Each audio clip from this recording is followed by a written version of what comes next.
What's up, good people? Back in the building, back in the saddle on a Saturday morning. I've been off vacation for like 3.5 days, but been off vacation for like 3 days, but I'm still on vacation. That's how I've been operating up in here. But I'm about to be getting back into it, about to get this thing going. I'd like to thank everybody who's making their way on in. Make sure you hit the like button as you come in, as you're catching this right now on the live stream, or if you catch it after it's uploaded, make sure you hit that like button. Let's get ready to go. Let's get it.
Peace, folks.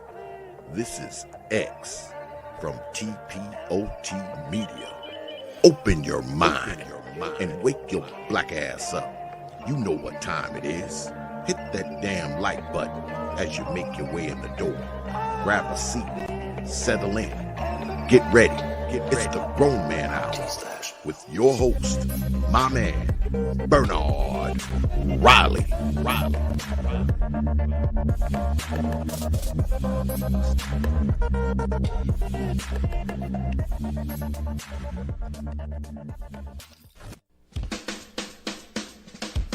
Hey, what's up, everybody? This is Mumia Obsidian Ali.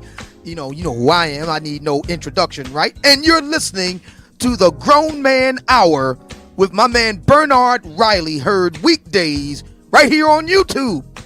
What do you think about that? How about that? Now let's get back on with the show. Thank you.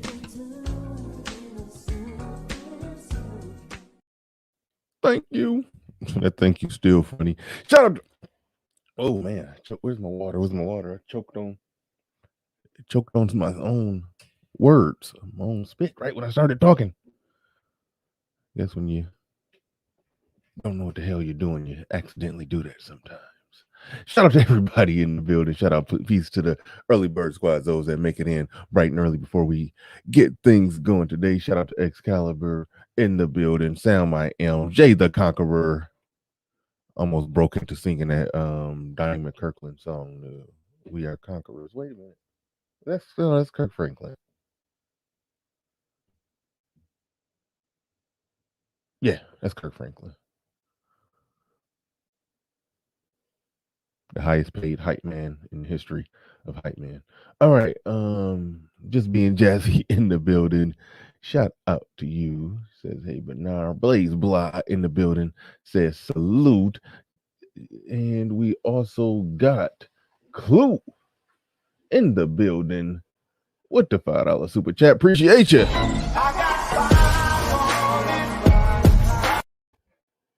Black Savant in the building. Shout out to you. Wizard X with the $2 super chat. Shout out to you. Appreciate it. These last $2, I'm not gonna lose.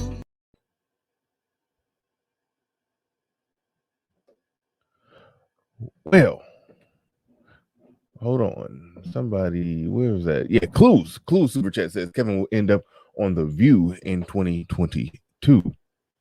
I really don't see that as a bad thing necessarily. Now, if he went in there on some Derek Jackson type stuff, then yeah, that would be a problem. But long as he's keeping it real and keeping it to the same talking points that he's had, pretty much for the last 3 or 4 years, I don't see it. I don't see no problem with him taking a message that reflects a lot of our ideas, views, and ideologies. I don't care where he take it. That's why I say infiltrated Vagina-Vision media.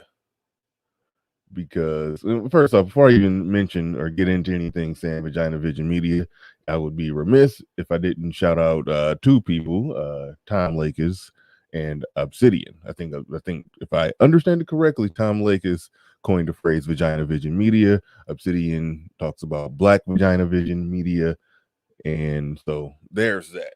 That's where it comes from. So I'd be remiss if I didn't first mention those 2 people for coining the phrase. So I have to get that perfunctory out of the way first. But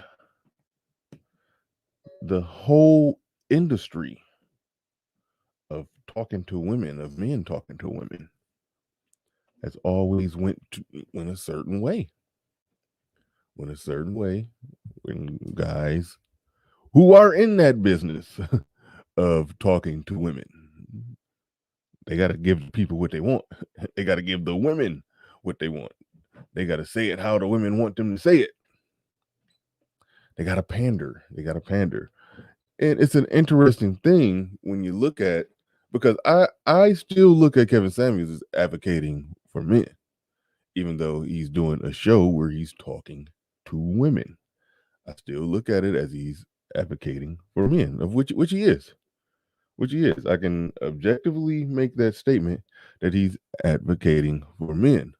But when it's women calling into a show talking about relationship stuff, is that by definition still a branch, department, or subset of Vagina-Vision media? And we're going to be getting into that.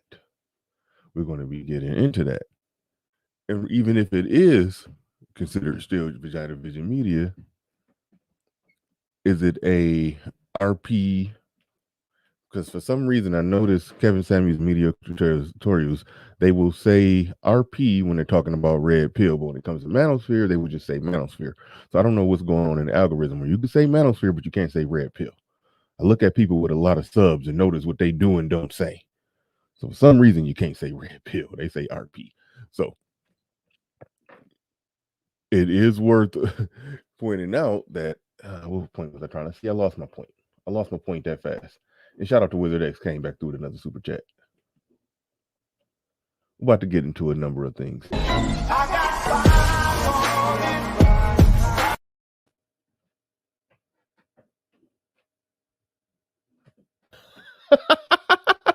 Title update: Kevin Samuels penetrate Vagina-Vision media. Is that a pun intended on that one?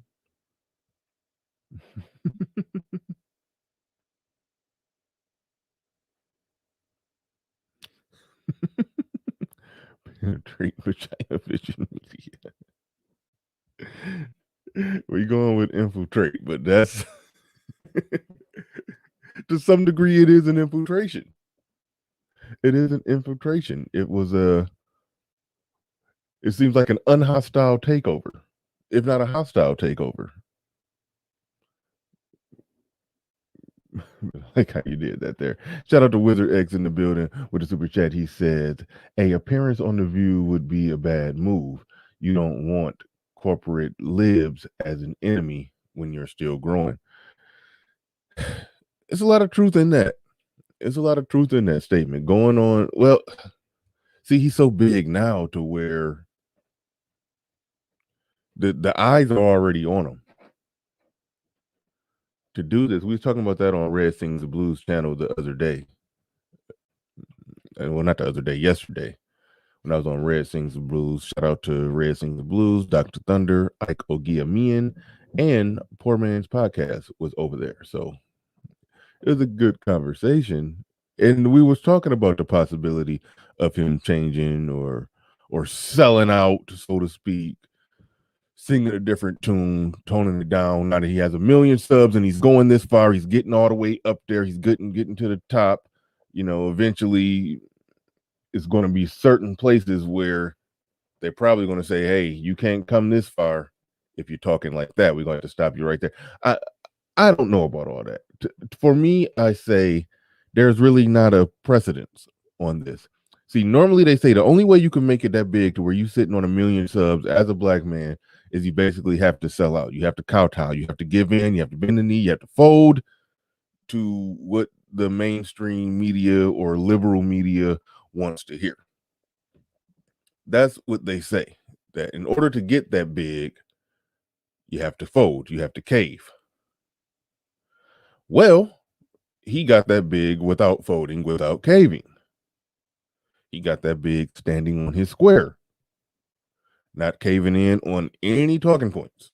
I can't think of one where I saw him cave in, where I saw him fold, where I saw him pander. I can't think of one instance where I saw that happen.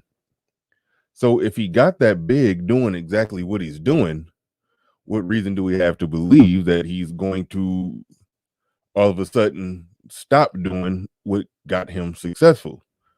That's like saying Simon Cowell is going to stop being a jackass. That's like saying Simon Cowell is going to start giving nice warm hugs and pats on the head to the American Idol contestants and telling them, "Oh, you did okay. You did okay." No, so I tend to believe that he's going to keep doing what he's doing. That water it down, change it up. That's normally something that somebody does when they're at the bottom. Like somebody could go to, let's just say, Tommy Sotomayor and be like, "Hey, man, you could grow and you can get in these places if you clean it up, if you stop saying this, if you stop doing that." You could possibly make that case that even though Tommy Sotomayor is real big and real successful, you could possibly make that case to him that he could possibly go higher if he did A, B, and C. And then people who saw him from the beginning will be like, he changed up to get big. But when you already big and you got that big doing exactly what you've been doing, I don't necessarily get the argument of saying that he that he's going to change up just because now that he got 1 million subs. I tend to believe that he's going to keep it going and keep doing what he's doing.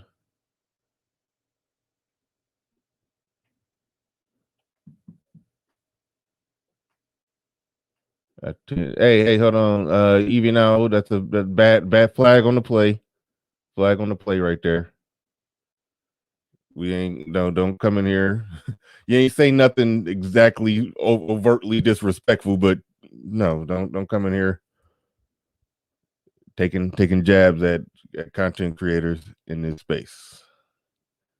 You didn't say nothing too out the way, but I'm just calling it right now. Chill out with that.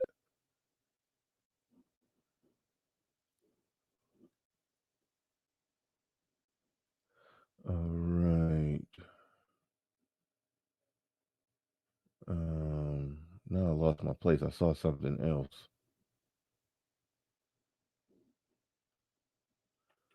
Canceling Kevin is like canceling Alex Jones. Impossible.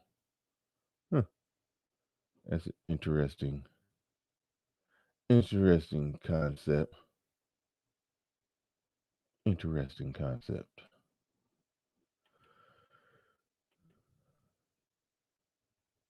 But all right.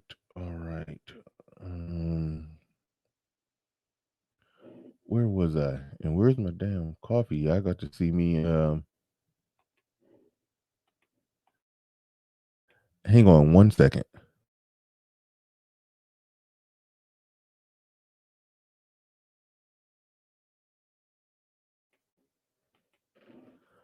All right. All right, we back in here. I had to take care of some things. Had to see what was going on with my coffee. I'm turning into one of those people. I can't work without my coffee. turn it into one of those. But but yeah, but no, it's a good conversation to be had about that. Did he infiltrate? But kind of touched on this on Red Sings the Blues show the other day. I want to go a little bit further on this. One thing that I brought up before, I like looking at what PragerU does. Dennis Prager, who he was described by somebody as a conservative propagandist, a conservative propagandist. Okay, so what is propaganda? Propaganda is information, especially of a biased or misleading nature. Now, don't get thrown off by the or misleading, because it didn't say and misleading. It's a difference between if the definition was information, especially of a biased and misleading nature, then that would mean, you could argue that somebody is wrong for spreading propaganda. But when you're talking about propaganda, it's just biased information. Yes, people have their bias. I try to be as objective as possible, but we all have our biases. But propaganda is information, especially of a biased nature, used to promote or publicize a particular political cause or point of view. That is what propaganda is. Information of a biased nature. So if somebody is putting information out there into the ether, it's one thing to do it in a manosphere space, where a lot of times we're trading ideas and or singing, preaching to the choir. It's another thing to go into a different space and do it. And that's ultimately what Kevin Samuels has done. He's went into a different space. That whole realm of men talking to women about dating advice and information and blah blah blah, that is typically done a certain way.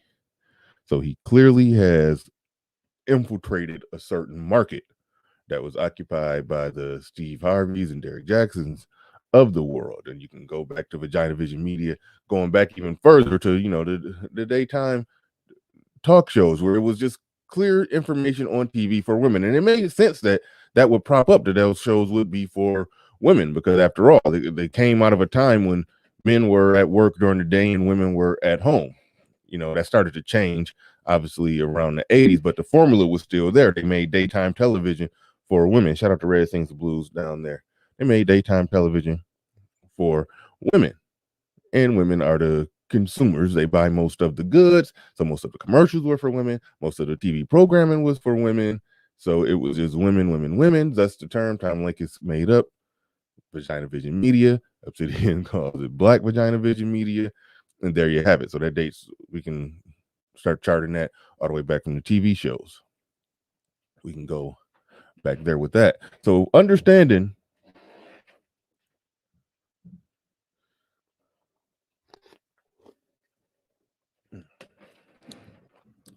exactly what that is and why that is and how that is and how he managed to tap strongly into that market of information consumed by women. But he did it even though it was a clean image. He's sitting there nice and shiny in the suit. He drew them in with the how to get a high value man thing. But once he drew in the Vagina-Vision media audience, he got them in there and started talking to them about some RP manosphere talking points. That's an infiltration. He infiltrated their space, their sector, their place, so to speak. Even though he essentially created his own sector in his own little way, well, his own big way, I should say. He still infiltrated an area. He infiltrated it.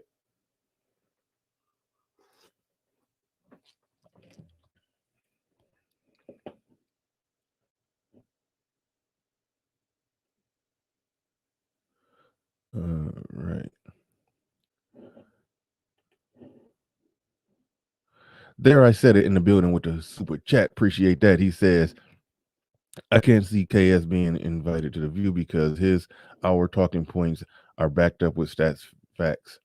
This would be an L for Vagina-Vision Media.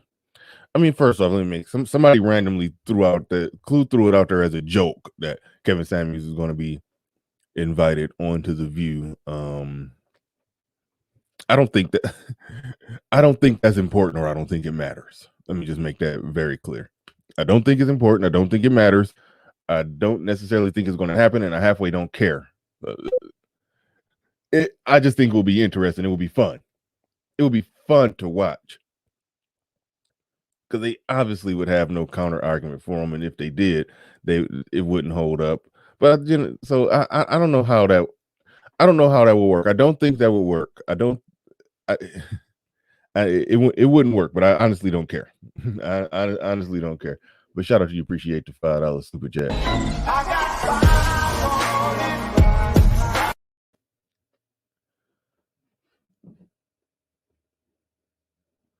Yeah, he says I'm a derailer. Yeah, you're a derailer. This is don't turn my show into should Kevin Samuels be on The View? Don't.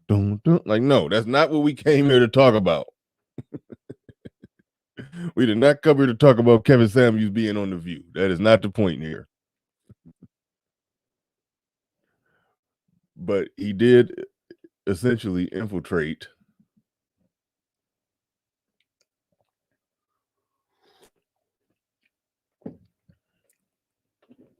Vagina-Vision Media.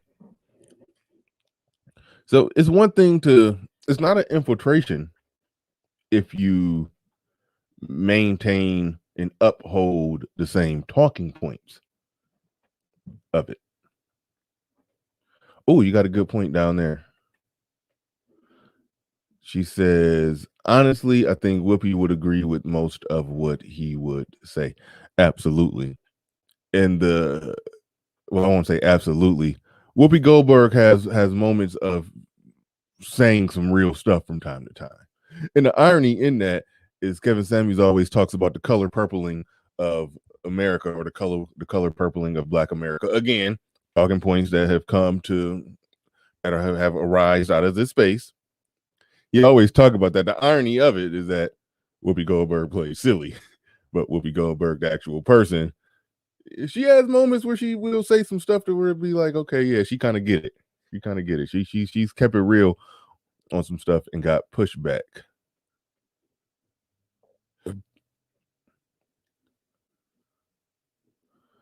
Snuggle668 says, Bernard, you are actually wrong. He never infiltrated anything because there was no space that women talk to women like that before, but there was a space where women got their entertainment and information about relationships and about men. He infiltrated it by talking about the whole concept of high value man and how to get a high value man, and that's what women wanted to see. That's what women want. See, he infiltrated it. He got his foot in the door of that space by talking about that. Once he got in there, then the conversation ultimately became, he started hitting them with so many manosphere talking points. Started talking to them about their historical disdain for Black men, or the collective lack of respect, their hand-me-down feminist ideals. All of that became the conversation. Now, he still slips in the high value man thing, but all of those things became the conversation. Expecting protection from men who they can't even be pleasant around. They can't even, just greet a Black man with just a friendly smile when you meet them. But if some stuff go down, you expect them to protect. Those are manosphere talking points. That's what I mean. That's why I'm defining it as an infiltration. They didn't know that they were coming in to get that right when he first started blowing up. Now, if they did a history and look back at his history, they would know. I mean, they would understand that this was what he was about. But they were seeing a man in a shiny suit talking about how to get a man in a shiny suit. They didn't realize they were about to be getting hit over the head with manosphere talking points. But now that they're there, and for lack of a better way to describe it, it's like they're stuck there. They're stuck listening. And so now he's inceptioning them with different ideas. That's why I talked about propaganda. That's why I talked about PragerU. That's why I always reference Steven Crowder, to change my mind thing. You know, those are there are ways and there are tactics to get your views out there to the public to where they consume it. And then you start inceptioning people with ideas and just gradually, slowly changing people's perspective on things and people's outlook on things. And that's ultimately what has happened. So yes, in that way, that it was an infiltration of a space. It was an infiltration. And he's so big now to where it's bigger than just an infiltration. It's a full-blown takeover. It's a full-blown takeover.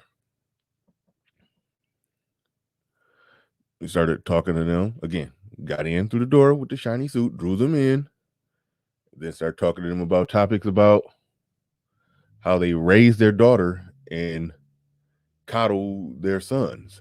Or I guess to quote, I believe Angry Man is the first one who worded it like this. It's not that they raise their daughters and coddle their sons. No, they raise their daughters and abuse their sons or neglect their sons. And like that's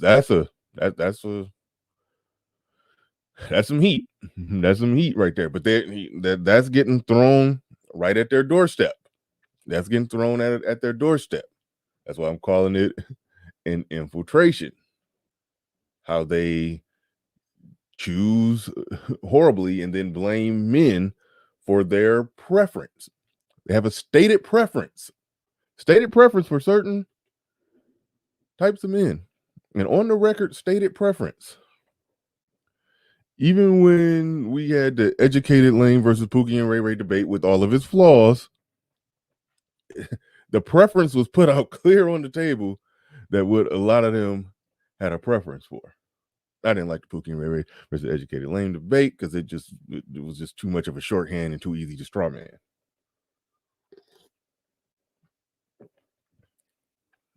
You have to know exactly what an individual is talking about when he's talking about an Educated Lame, exactly what an individual is talking about when he's talking about a Pookie. You have to know a lot of details about what the individual is talking about. So it's a conversation that has to be parsed out properly before you really get into a real conversation about that. But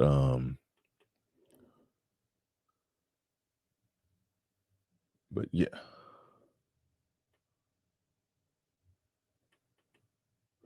I would like you to critique Mr. Samuels, and I respect it I think you mean in a respectful way, without trying to tarnish his image. If you don't, what?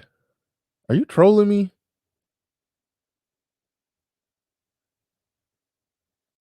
I would like you to critique Mr. Okay, I think she reworded it because she realized that she words stuff horribly. I would like you to critique Mr. Samuels in a respectful way without trying to demean or tarnish a man's image, if you don't mind me asking, because nobody is beyond approach. Okay, I think I understand what you're saying. I've given some critique. I don't know what you're talking about. I've given some critique. I definitely critiqued when he had Men's Week. I critiqued one of his conversations that he had with the guy that was the 45K a year Uber driver and musician. I critiqued that conversation.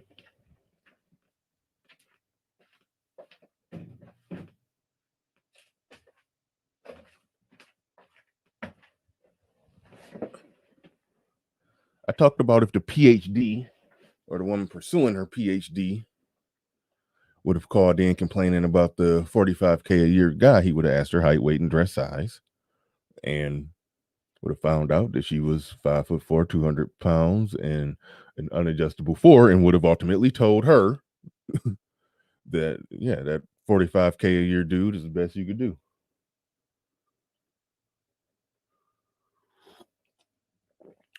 But that's one thing I like about him.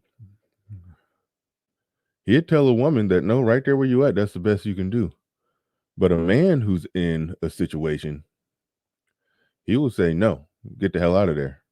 Don't be in that situation. You need to stand up. You need to better yourself. You need to do better. Whatever you complaining about, I don't want to hear it. Are you working 60 hours a week?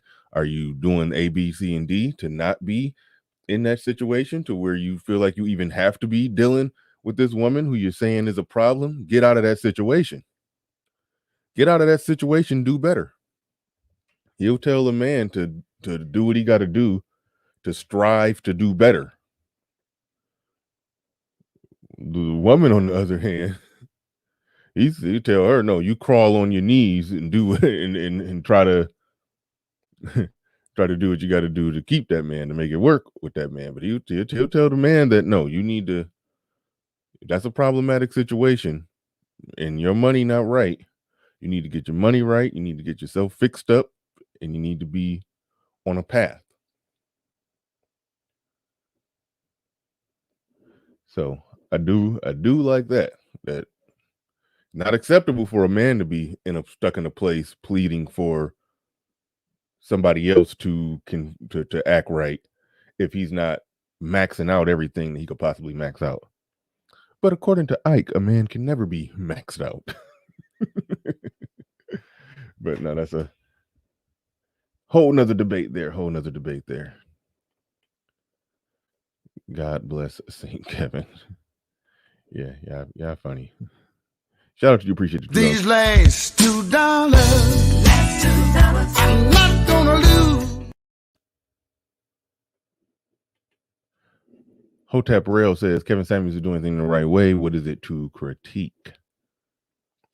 I don't think it's anything. I mean, you make a real good point. I don't think it's anything to critique if you understand just the sheer concept of him infiltrating. I don't know if anybody's really worded it that way. That's the way I'm wording it, not the way that I'm wording it. He ultimately infiltrated Vagina-Vision Media. Man in a shiny suit talking about how to get a high-value man in a shiny suit. There's more to it than that, but just go. Man in a shiny suit telling women how they can get a high-value man in a shiny suit.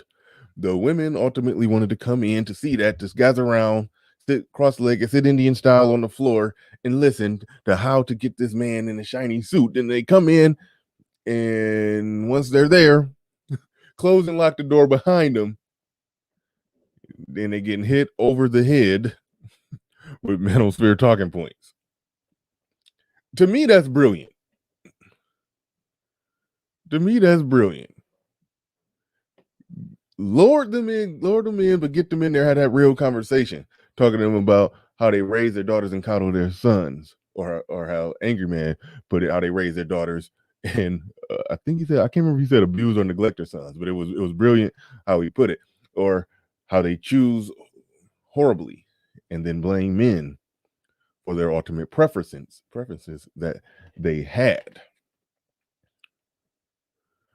Not going to spend too much time talking about this, but an interesting subplot worth throwing out there. When the same women who talked about the warrior class or this or that, when a white guy pulled up on a certain black female content creator who harshly criticizes black men, and he described everything that was wrong with black men, he was basically describing the Pookie and Ray Ray. And when he talked about the way that how black men need to be and how black men need to operate, he essentially was describing the educated lame. And the certain female content creator was like, oh yeah, I agree, absolutely, 100%, absolutely, you're sure right, they need to be exactly like that. But if you recall 2-3 years ago during the Pookie and Ray Ray versus educated lame debate, it was black men saying the same exact thing of how black men need to operate, and how black women need to be choosing these type of men who operate like this, where they essentially describe the educated lame. And her response back then, if you kindly recall, was, just because you have an education and a good job and and money and research, how does that make you a viable mate? That was her response back then. But I fast forward a couple years of a white man say the same thing, describe the same type of guy. Oh, now she agrees that is exactly what a viable mate is. And those that she were arguing that were the viable mates back then. The Pookie and Ray Ray's the same guy that old white guy came up and described. No, those were the ones that she had the cape on for back then. But when a white man came up and described those same type of guys, oh yeah, they're so problematic, they're so this, they're so that. When a black man pointed that out, no, those are our warrior class, and you just mad because you can't get it, you can't arouse us. That was the argument. It was the coldest switch up ever. But anyway, I just wanted to throw that out there. But Kevin Samuels has brought that to the doorstep of Vagina-Vision Media. Who they really choose, their true preferences, what they like, and then how they get, kicked in the gut by life. They find themselves over 30 or over 40, overweight, couple kids by a couple different men, and then they want to try to put their head on straight, and then they want to know where these good men who's supposed to be doing A, B, C, and D, letting them know that they blew it with how they were conducting themselves back in the day. They didn't know that they were signing up for that. They didn't know that. They did not know that that's the conversation that they were signing up for. Many of them came in to hear a high value man explain to them how to get a high value man. That's what they came in for. And they got gut punched with a lot of hard hitting manosphere talking points.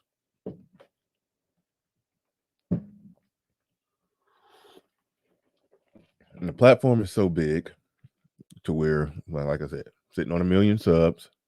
And it's to the point and in a place now to where the million is bigger than just the 1 million subs. Because people come back, they watch, they'll he get new subscribers every day. They'll watch one video, then go back and watch all the other ones. So if you see a video that had 350,000 views, it's going to ultimately, check back with it a week later. I'm talking about a month-old video. Check back with it a week later. It's probably going to be at 400,000 views. So those videos, they just getting views on top of views on top of views. They still growing. Ones that was sitting on 250,000, 2 months ago by, those ones have slow crawled up to 500,000. So he's probably getting anywhere from 10 to 20 million views a week of not just hitting black women, but at this point hitting the world with manosphere talking points, and did it by surgically infiltrating Vagina-Vision Media. And now the views, ideas, perspectives, and ideologies of the black manosphere is getting out to the world. I don't know how people don't see that as a huge W. I can't find the L. I can't find the loss in there. I cannot find it. That is a huge W. Huge W. And not to mention that he's surgically breaking down the outcomes of a community. The outcomes that a community will get based off all the actions that I was just talking about and laying out. Doing it surgically, methodologically. I can't talk today. Okay, let me take a sip.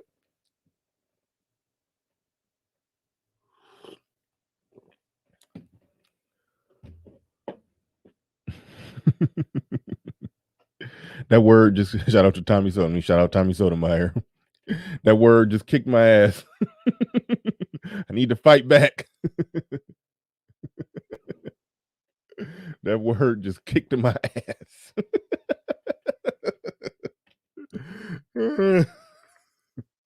That word kicked my ass so bad, I gotta type it out.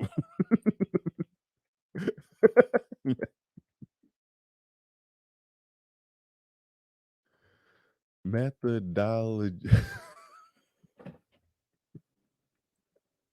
Okay.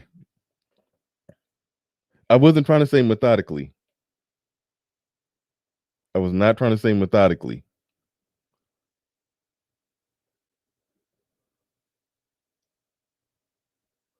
Methodologically.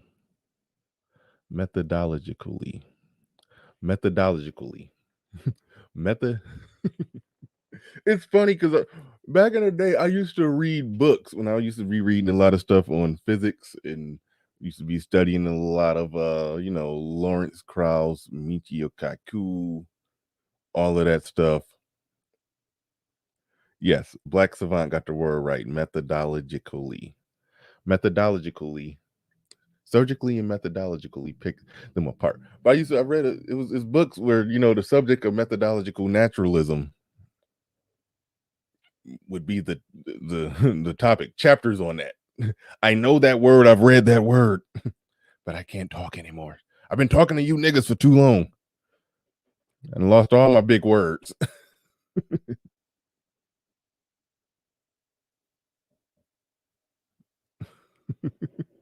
But man, that word kicked my ass so bad I had to go type it out.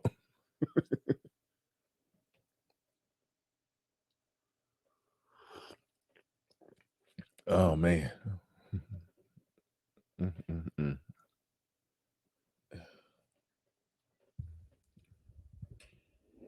A logical method. Yes. But either way it go. Surgically picking them apart. Shout out to Charles Merchant. Says Vagina-Vision Media is a house of cards. Truth blows it down easily. That's a good point that really drives it home right there. He says Vagina-Vision Media depends on men having no retort. Yes, they do. If men offer no counter argument, they get to persist and soldier on.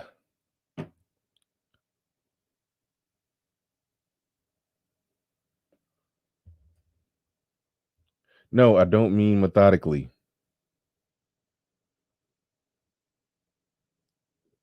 I don't mean methodically. Methodological is a word. It is a word. I did not mean methodically. Methodological is a word relating to the system of methods used in a particular area of study or activity. What is a methodological approach? is an approach you will take to exploring your topic. Each of these general approaches in turn would have specific methodologies. See, methodologies versus methodological. It's when you put the logical on method, it doesn't roll off the tongue quite right. Research methodology within artifact-oriented research or methodologies encompasses within them. For instance, design science research methodology within artifact-oriented research. All right. I'm back. Forgive me. That word kicked my ass. You said we arguing semantics this morning. Yeah, we are. But no, methodically, that's something completely different. All right, where was I? Oh man. Sick Liz said, is it specific or Pacific? Pacific.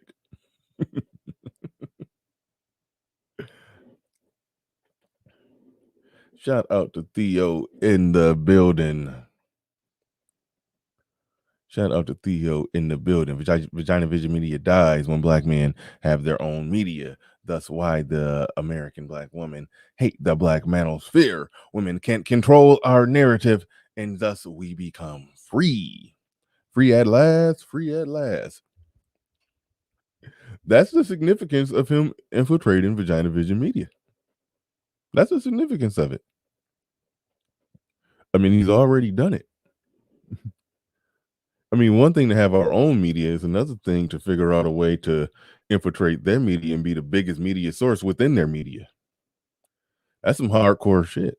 That's gangster. That's straight gangster. And anybody who don't understand that, just try to look at it this way. Now,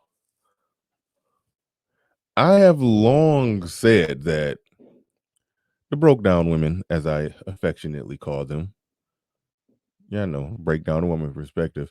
I've always said that they're part of the sisterhood, and they've essentially set up their camp behind enemy lines. You know, I've long said that. That's essentially what it is. They set up their camp behind enemy lines. They came to fight.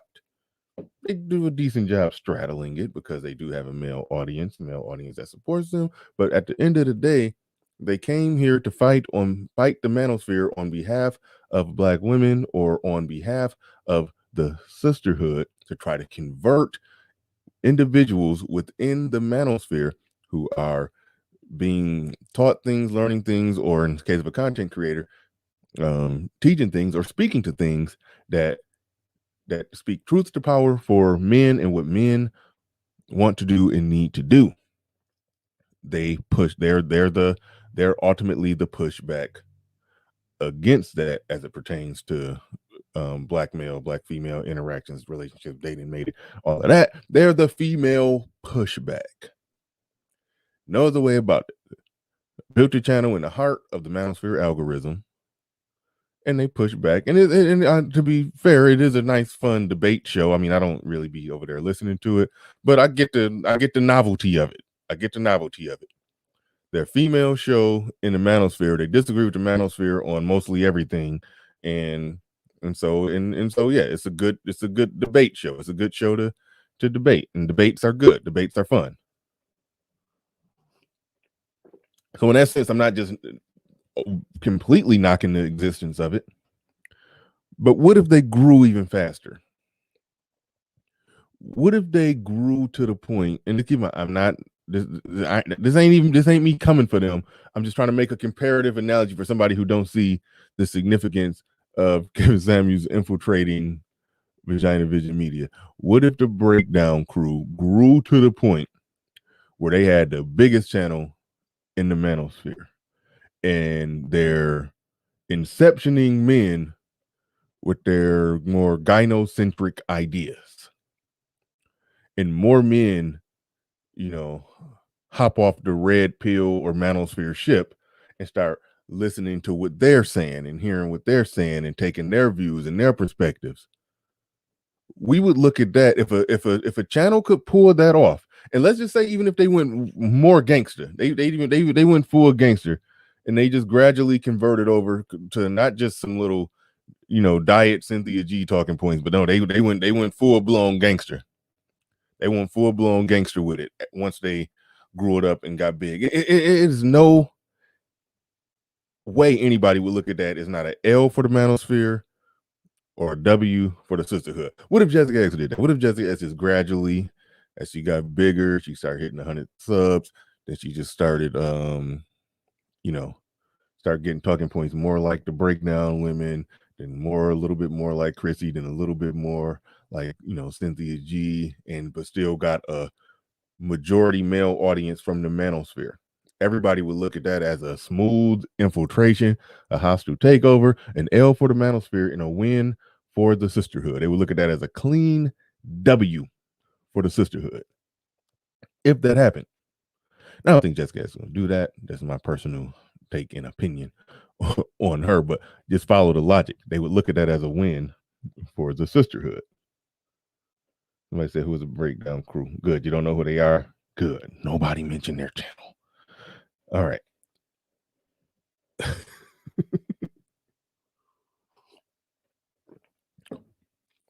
But we understand the notion of an attempted hostile takeover, or somebody setting up their camp behind enemy lines when it comes to a chick coming over here in the manosphere algorithm and starting a channel and giving pushback to the manosphere. We understand it. We understand that they got to get up out of here trying to inception people with a sisterhood gynocentric ideas. We get that. We get that completely. And that's a W for the sisterhood, an L for the manosphere, if that happens effectively and on a large scale. The manosphere could damn near be defeated and just and it could potentially be annihilated over some stuff like that if dudes just start jumping ship like that.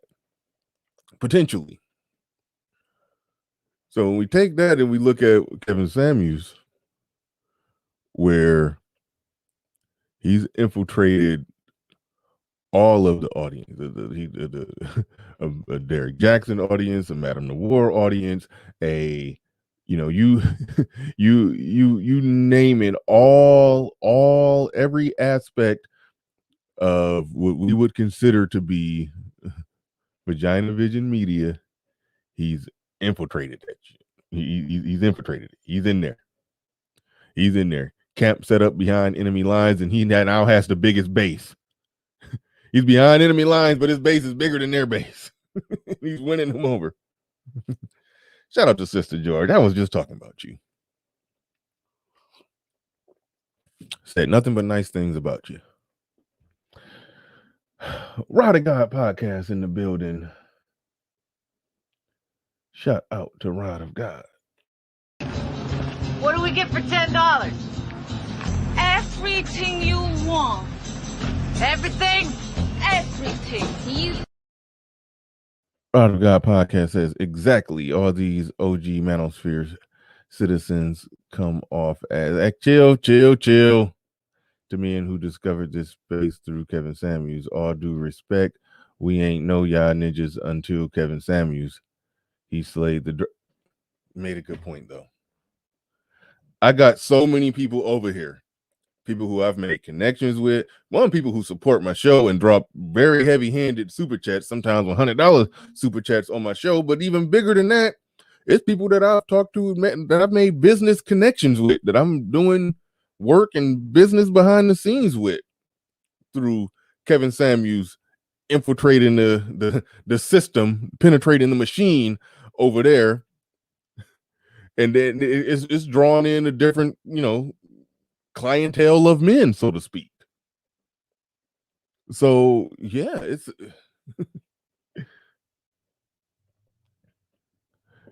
net positive across the board. Net positive across the board. Theo in the building. Women infiltrating the manosphere would be hard because men with money like me won't finance it. It would instead finance channels like Little Big Nate as counterpoints. No, absolutely. There are some people like you who just draw a hard line that no, I'm not going to finance that stuff. But there are female channels in this space, and the ones who echo the exact sentiments of the manosphere. Okay, that's cool. But then there's some that don't. There's some that clearly don't, but they, entangled into this space. And I do like the idea of some men, drawing a hard line and saying, nah, I can't go there. I can't support that. Hey, get out of there. Saludino Rahim with the hashtag free curling.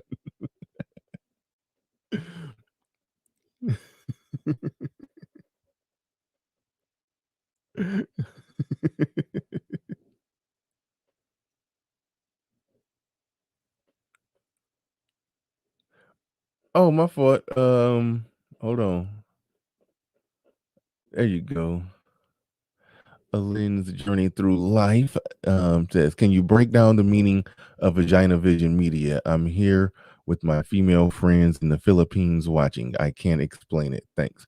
Vagina-Vision media just basically speaks to, and I hope I get the definition right, but as I understand, Vagina-Vision media is ultimately media that speak to women, made for women, by women, even if men are behind the scenes, even if men are funding it, it's put out there for women. And the thing about it is that the majority of the media that's put out there is put out there for media for women. So just look at like the daytime talk shows, where that was for a while. The daytime talk, it's going beyond daytime talk shows because it's all over the internet now. It's on YouTube. It's on separate websites, the magazines, the articles. We can talk about Ebony Magazine, Jet Magazine, all of them.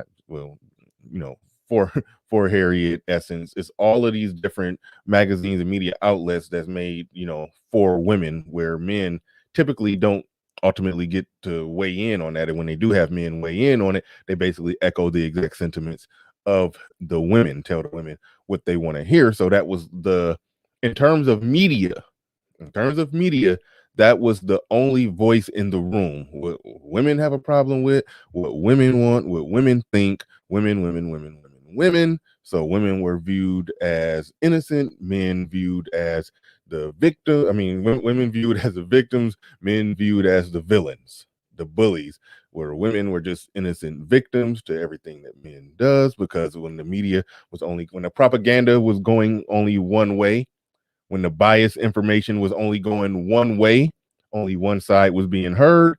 So the other side was automatically going to look like the problem area in the situation, or the problematic party in the situation. That's ultimately what it was, and what it amounts to. When we say Vagina-Vision media, basically biased propagandist media for women. That's essentially what it is. Thank you for the super chat. Appreciate that.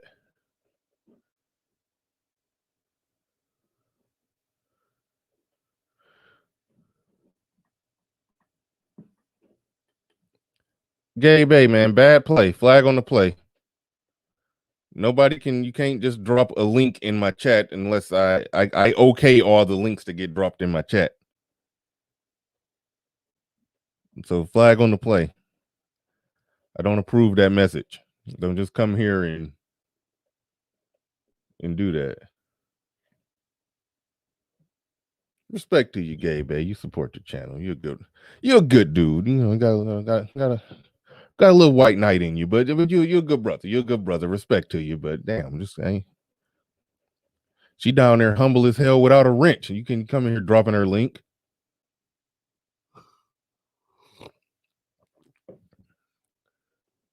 Oh bullshit. I don't mention y'all. I don't mention y'all at all. So cut it out. Okay, I can't say at all. But don't make it seem like I talk about y'all every day. Or every other day. If I bring y'all up once a week in passing, that might be accurate.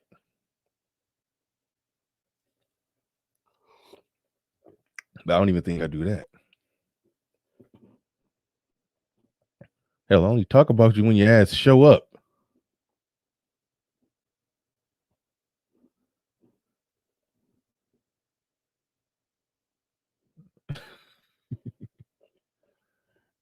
Cut it out.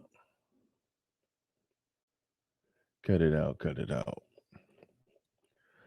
All right, but where was I?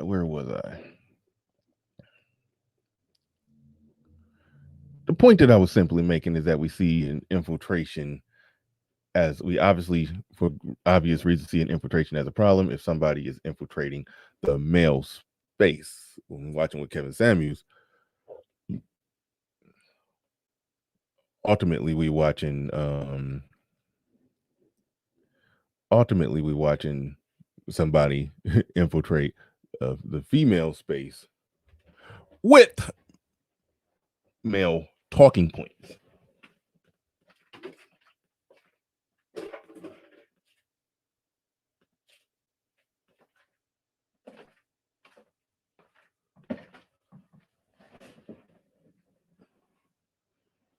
Infiltration is a good thing. Winning the propaganda war is a good thing.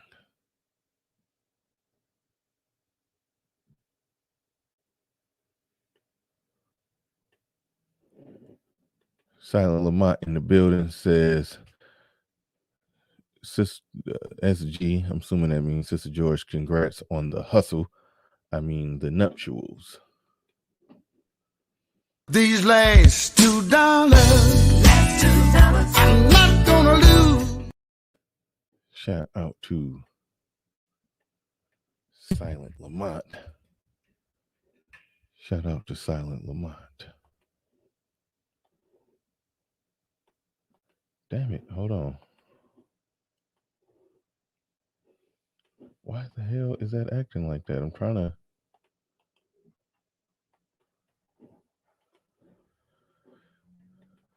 to put the link in the chat. I done did an hour,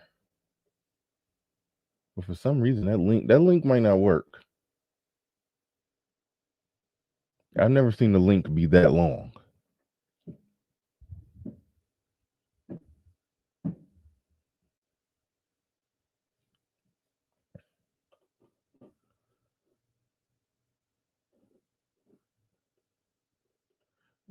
And Rod of God, they done got cooked plenty of times already. They done been cooked plenty of times already.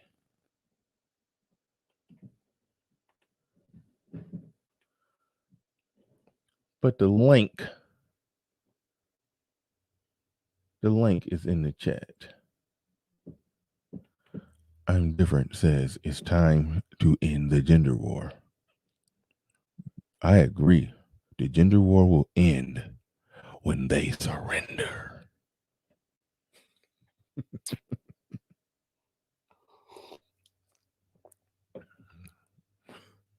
Accepting the premise of the gender war. When somebody says it's time to end the gender war, what exactly are you saying?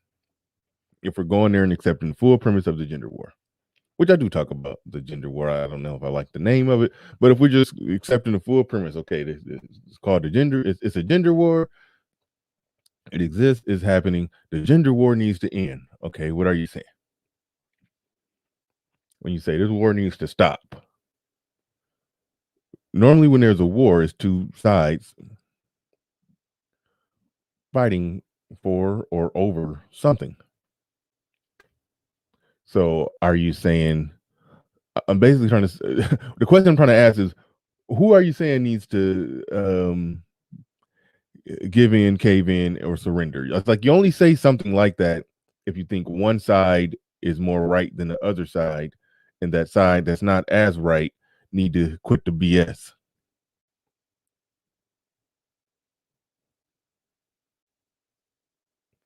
I don't know exactly. I don't know what people mean when they say it needs to end. Saladin El Rahim says it is over. This is the aftermath. Sound like what Theo said. Oh, it's still continuing. They haven't surrendered.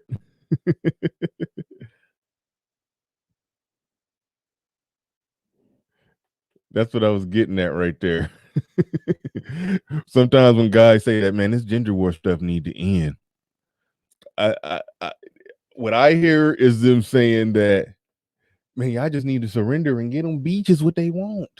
Get a beach what you want. Shout out to Zero.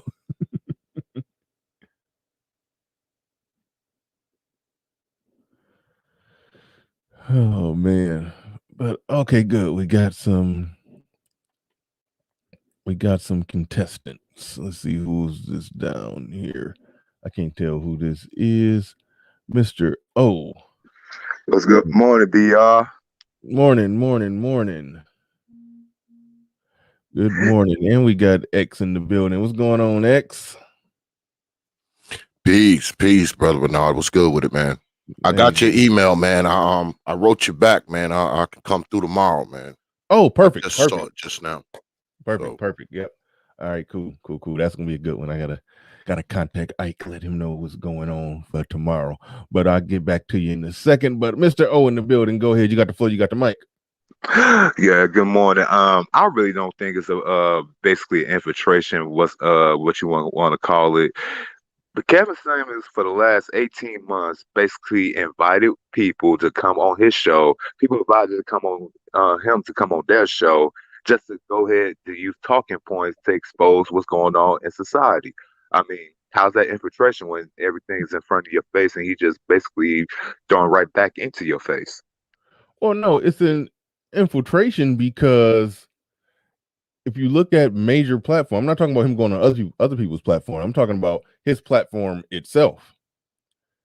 It's hard to tell, even though I based off what we can see visually, it's still funded by men in terms of the super chats. It don't be women up there dropping $100 super chats or barely even $50 super chats. There'll still be men in there dropping hundreds, 200s, 300s. So it's funded You by understand men. why though, right? I know, I get all that. That part aside. Well, I mean, there's a number of reasons why. I mean, one, some dudes just trying to floss because there's women up in there. The other reason is they support the message and what he's doing and what he's saying, so they, just supporting it financially. It's good. It's good reasons and bad reasons to drop $100 on the YouTube channel. But so either way, the point that I'm making is that, excuse me, a black man giving dating and relationship advice to women, cleaned up in a suit, looking good, shiny and crisp, looking good, giving them dating advice, information on how to get a high value man, a man that make good money, who look good, cleaned up in a suit, what they want. Yeah, when you lower them in with that, talking about the high value man, and you get the algorithm rolling, get the ball rolling, and people coming, and then when everybody gets there, what ultimately ends up happening, you end up hitting them with, manosphere talking points.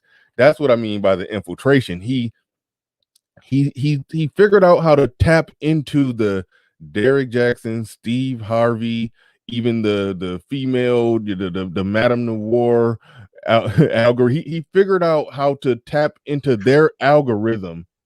Yeah, he came to their feelings and they talking get them points. to come over, and then he hit them with manosphere information. That's what I mean by the infiltration. Are you trying to call KS the Pied Piper? Yes, I have in the past, actually.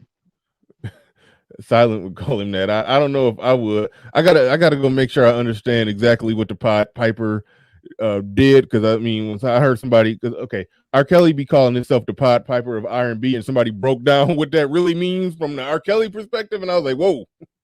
So I gotta make sure I do my research before I be on record saying, yeah, he's a Pied Piper. Yeah, see, the Pied Piper analogy is used for people like, basically, if you got something that people want to hear, they're gonna follow to you regardless. That's why the Pied Piper analogy is used in that context.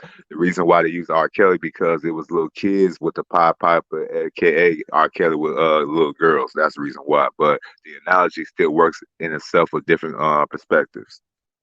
Gotcha. But yeah, so I mean, I guess that would fit. I guess that would fit.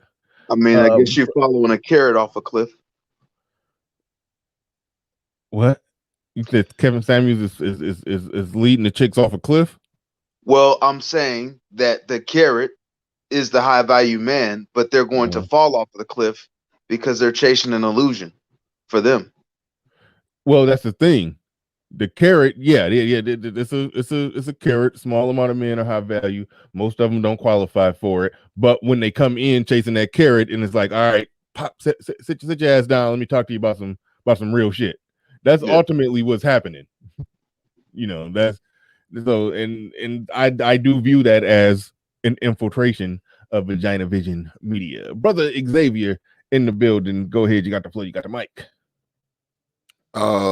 When it comes to whether or not he infiltrated, I think he has. Especially when you put him side by side to the Steve Harvey types and the Jackson types. I think he has. And not only has he infiltrated it, he's disrupted it too. Because see, he's coming in with a different message. He's not coming in pandering. He's not. I mean, he's not coming in pandering. So somehow, some way, he's been able to flip it, right? And he's been able to change the minds of at least a segment of an audience, a segment of a female audience that actually is willing to sit there and listen and watch things that they probably wouldn't have listened and watched earlier. Because you got to think now, Brother Samuels, who we all know, I've said this many, many times, says a lot of the shit that we say on our channels. He says a lot of the same stuff. Mm-hmm. And a lot of these women would not have sat through and watched, and a lot of them definitely wouldn't have come and called in and have us say the things to them that Brother Samuel says to them. So I think he has infiltrated, He's turned it on its head. He's disrupting it, and he's injecting a more male perspective into the conversation, into the quote unquote vision that you have in your title. I think he's injecting something new into it. And what I also think, and people doubt this, but I do believe that Brother Samuel's whatever nectar or juice he has going on his channel over there, I do believe it will drip off on other folks. I do believe that. No, I think it already has. I mean, I've made a lot of connections with people who only found out about this space through Kevin Samuels. So yeah, it will. It definitely will. Shout out to Silent Lamont in the building. You got the floor, you got the mic. Hey, real quick, by the way, Ike had a real good conversation over there with Jay Ibrahim. You know, y'all know the guy. Y'all heard the guy in this space. He be around in this space, and he talk like, you know, a cross between Mufasa and I don't know, the King of Scotland. I don't know who the hell he talk like. they had a really good conversation over there on Ike's channel. So yeah, mods, go ahead and drop the link to Ike channel. Go ahead and drop the link to Ike channel over there. I definitely enjoyed that conversation. I sat in through roughly an hour of it. It was a real good high level existential conversation that really teased the brain, really, you know, really made you think. Yes, Mufasa. That's what I call him.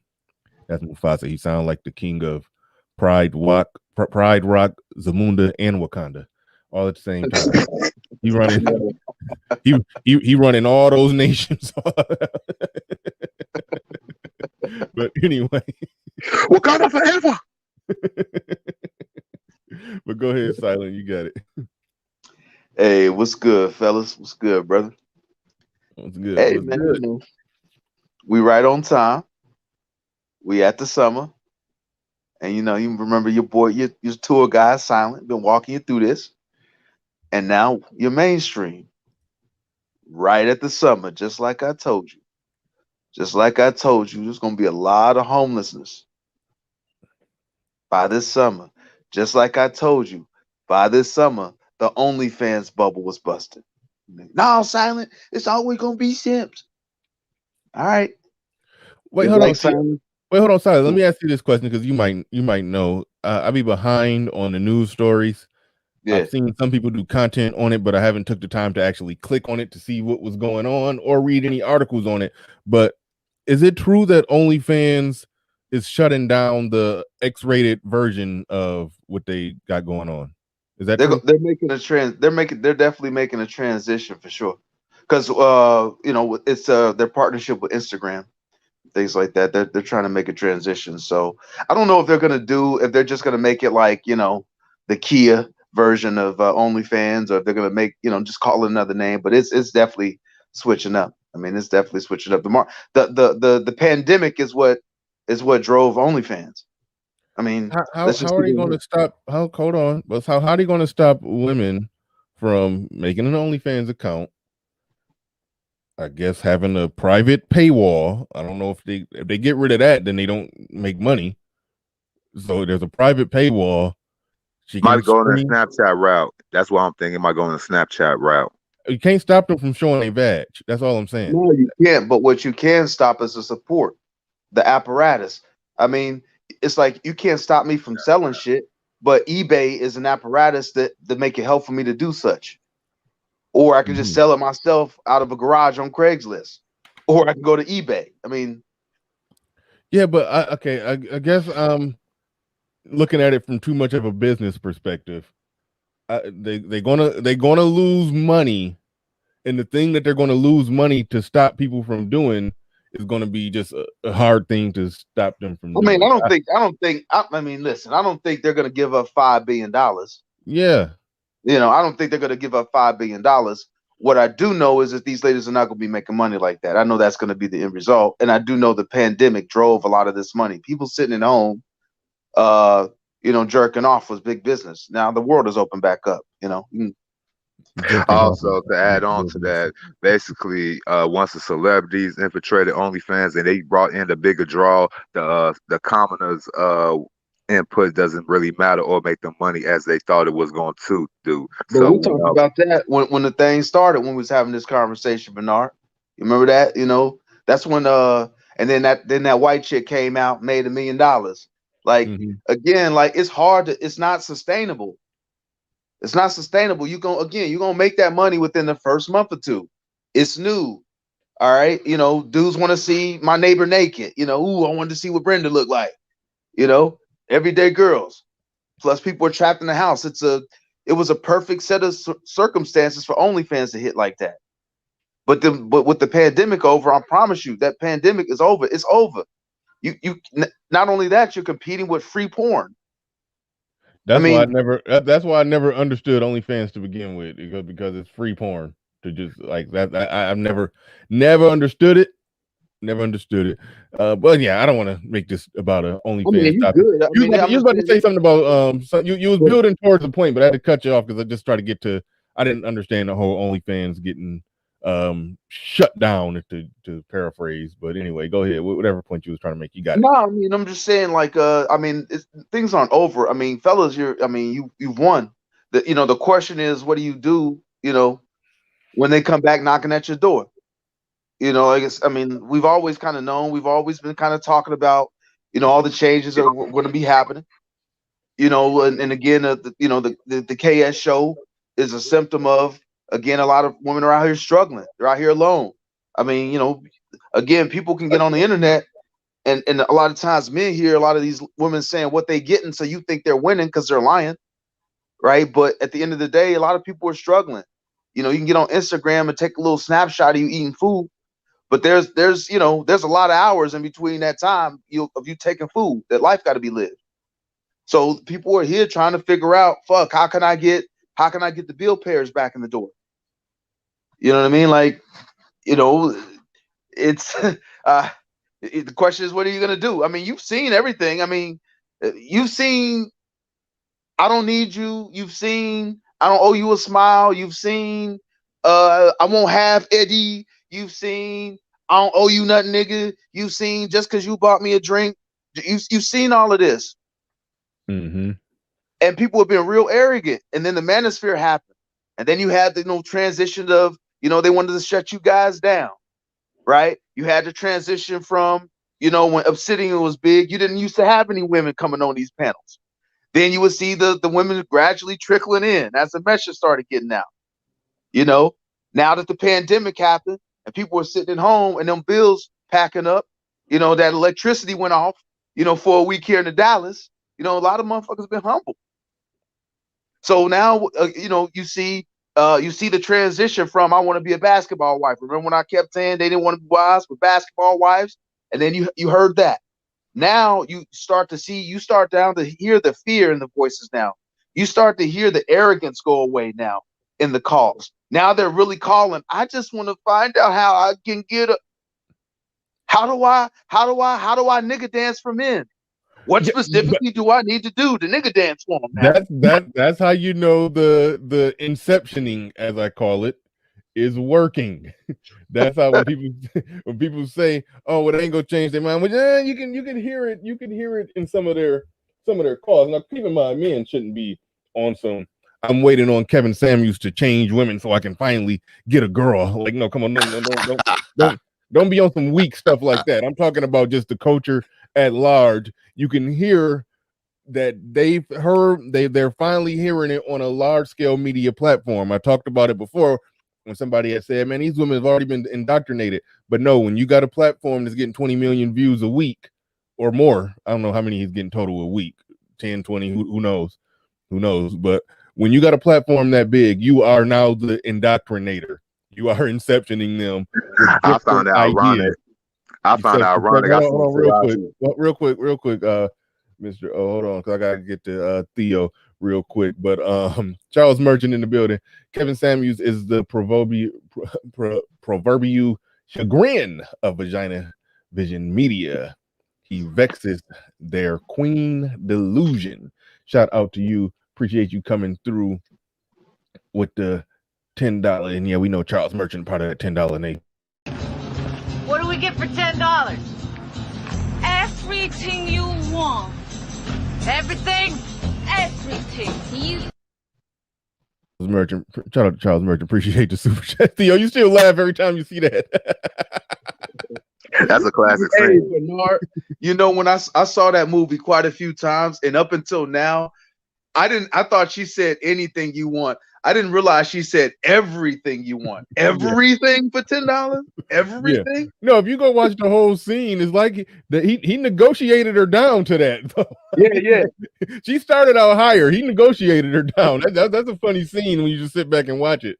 But Snuggles in the building, she says, why would you gentlemen want a set of women who did not respect you all in the first place? What do you mean want a set of women who didn't respect you all in the first place? I assume that we are all upright men who are either in a relationship with a woman, as I am, as Brother Xavier is married. Theo does his thing traveling. I don't know Mr. O's situation. Silent is a single nomadic bachelor who's enjoying his life, making his money, enjoying his life. So I don't really understand the premise of that. That goes back to what I said, that I'm talking about Kevin Samuels inceptioning a culture with different ideas. I'm not talking about, please, Kevin, bring our women back to us. That's not what's happening here. That's not what's happening here. We're like Princess Leia and shit. Kevin, you're our only hope. Yeah, that's not what's going on here. But that's where I get the feeling that question is stemming from. But no, that's not what's going on here. That's not what I'm about. Look, I've been ever since I've been going live on YouTube. Actually before that, pretty much ever since y'all been seeing me, I've been more or less with the same woman. Okay, shit. When did me and her start? Okay, anyway, I don't know. I'm bad with timelines and dates, but but either way it go, I'm in a perfectly happy situation. And he got a refrigerator full of ice cubes now. Yeah, all day. But that a super chat would imply that you always hear people say, "Oh man, get them to come back to the table, come back to the table." Let's be honest here. They never left. They didn't leave. Boom. They didn't go any damn where. What do you mean come back? They didn't go anywhere. The only thing that's happening now is when you see somebody like Brother Samuels get up there and these women talk, what they're really doing is realizing that their black asses need a man. That's what it comes down to. They never left the damn table, man. Come on. They never left. They just realizing somebody is truly breaking down to them the short-term and long-term outcomes of their efforty. That's what's really happening there. But yeah. What's happening is cats are 35 years old and they tired of paying bills by themselves. They even got Taraji P. Henson basically doing can you come help us black man come back call on BET Awards. I see the red pill is finally hit mainstream for real. You get a $600 electric bill and realize you want a man. Goshen says, Bernard, yours is faithful as your options like any man. But see, I like my woman more than the options that's out there. I honestly can say I do. I mean, not all of us are so easily controlled. That's an interesting way to put it. Yeah. But no, I'm good.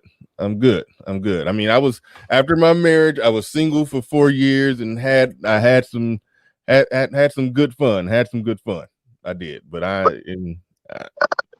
ain't got to be out there. I ain't got to be out there chasing. But when I had a whole face. Yeah, I did. Real talk. Absolutely. Ain't no shame in that. You ain't gonna shame me. I had a hellified whole phase. I had a great run. But no, I'm good. I had to sit my ass down somewhere. But But we going to Theo in the building. You got the floor. You got the mic. I think that it's good what Kevin is doing, because he's unifying, like basically what you're saying. He's unifying the manosphere, particularly the black manosphere, and he's also he's giving. Oh, hold on, real quick. I'm sorry to cut you off, but just to finish the conversation with Goshen, I think that's what it is. When he says part of the fun is the hunt, I personally hate the hunt. The hunt is exhausting and tiresome and annoying because I'm an introvert. I don't like being out talking to people, dealing with people, going here, going there. The hunt is exhausting for me. So I don't think that's probably part of the reason why I don't miss it. I just like just like every other man, I enjoy some new pussy. I just not a big fan of getting out there chasing it. Anyway, all right. But that's what they say, Bernard. A man settle down when the hunt gets tiresome. Yeah, I never liked the hunt. All right, my bad, Theo. I just wanted to put a final bow on that conversation with Goshen. So there's these guys. I mean, it was a good to have him come in and actually be talking as he is to women and using red pill actually black conservative values and actually saying them directly without any editing, like this is what we really think. Because somebody like myself, I mean, I don't think I've told you on this channel, but on the other channels I've said it. I make $50,000 a month, right? And I'm a black male, single, heterosexual, and I gave up on American women a long time ago. And what the things he says is the things that I could rarely say. I would say it every once in a while on Facebook or Reddit, and I'd be drowned out, and I'd be like, no, man, this is exactly what I feel. This is the issue. The problem is massive, and there's a reason why I get on the airplane. Like my passport is ready for a reason. And so when he goes on there and he talks, I think it's great. Sure, there's going to be some women coming in, and that's why I'm involved in different groups to make sure that Sister George, you married. Stop trying to choose up when he said that 50K. We see you down there. You like 50K. Damn. Stop choosing up while you're married. Stop trying Look to at that hypergamy kicking in already. Stop trying to monkey branch. Nah, you just got married. Cut it out. Yeah. So I mean, what can I say? There's a reason why we need that voice to actually sit there, because I actually have my suits as well. He's Tom Ford. I like Brioni, myself, Armani. That's what I usually go to work in. But I'm very normal. I have a very normal life. I mean, look at my house behind me. It's not luxurious. It's just very nice. It's a very normal house in Austin, and I don't like the narrative that's being done by the women in media in America, particularly about black men. I always hated this, and this is why I participate so much in our circles. And again, I've been a part of the manosphere since 2010 when I returned to America. That's why when you have the Vietnamese woman there, I was in Japan 12 and a half years, so I remember what those kind of conversations are like. Oh, lucky. Yeah, so that's why I grinned every time. Well, like, yeah, I remember what she was like afterwards. I was okay, I got that. But yeah, I was a part of MGTOW.com. That was it. And that's when I started, getting part of the manosphere, started talking to other men and having this conversation. So in the last year, I started seeing women popping up in the manosphere, especially with COVID. And they're coming in and coming with a very different view. And this, again, is why I pop in with various groups and I start challenging these women. And I'm like, your view, what your idea is, you're a new here. We're tolerating you. We have a very solid way of thinking. It's just well developed. This isn't just something that has popped up. This isn't a news. This isn't like Netflix. We know what's up and we have our way of thinking. And my last point of this before I'll release this, the reason why I make $50,000 a month is based upon red pill thinking. I actually really applied the red pill to myself and removed all gynocentric thought from my head 100%. And I said, let's go 100%. Let's see what I can really do for myself and only for myself, and stop thinking about anything else. Let's just make myself the best version of myself that I can. And I want to say, like, my body isn't perfect. I have a gym in my house, and I have to exercise every day to get that fat off me. And believe me, it's hard. It's not easy to do. But in terms of my career, I escalated. It just went through the roof. and I wouldn't be where I am today without the red pill. So, hey, that's the situation. And I won't tolerate women coming into the red pill or the manosphere and trying to change our view or our message. I go after them every time. You see me in chat rooms, anything, or on boards or on Reddit or anything like that. You're gonna see me go unleashed on them. That pink pill philosophy, huh? You destroy, huh? I like that. I like that. Hold on, Theo. Before you said you swore off American women a while ago. How much money were you making around the time that you swore them off? How much were you making a month then? I was making about 15,000, but I was about to go into homelessness. And that's what happened. I actually became homeless. How were you making 15,000 and about to be homeless? You make bad decisions. That's what women are about. Make bad decisions, you get results. That's what I really started taking. Like, red pill started coming in right after during that time period. So your bad decisions that had you making $15K a month, but still about to be homeless, it was connected to bad decisions you made involving women. Yes. Yeah. Would you be good with doing a one-on-one on that topic? Sure. Yeah, no problem. Okay, we got to set that up. I got to hear this story. Oh yeah. So I got a question. I got a question, Theo. So would you say that taking the red pill, would it say made you into a better like a better minimalist in some aspects? Because I mean, earning 50K, I know the GDP hates your guts because you ain't tricking that money off on in society. So can you explain the better minimalist part of the red pill? It was more like stop giving energy to women and like listening to them and like, I have this problem, what about this, what about that, you listen to me. No, that all went away. And with the blue pill, I thought that I should do that. I thought I was good to actually be listening to women in there and thinking about their emotional state, and I said, screw that, there's no benefit. I did an analytical, like, I actually wrote it down in Excel, and I said the amount of time that I spent listening to women and then what my bottom line was and the change in my life. And then I went through and said, when there were no women in my life whatsoever, and particularly when I was in Europe, there was no women in my life, no dating at all. And I was just focused on my studies and what was best for me. How was it change in my life? And it was huge. And I just compared it to, and I said, stop. It was like I'm running metrics. And so I said, stop giving emotional energy to women. Stop making decisions with them, and stop doing white knight simping for them, and see what happens. And what happened was that I not only had more money for myself, I had more emotional, like let's say like brain points, emotion points, so I could focus on my career, and that's when my wage doubled, and then it doubled again. Mm-hmm.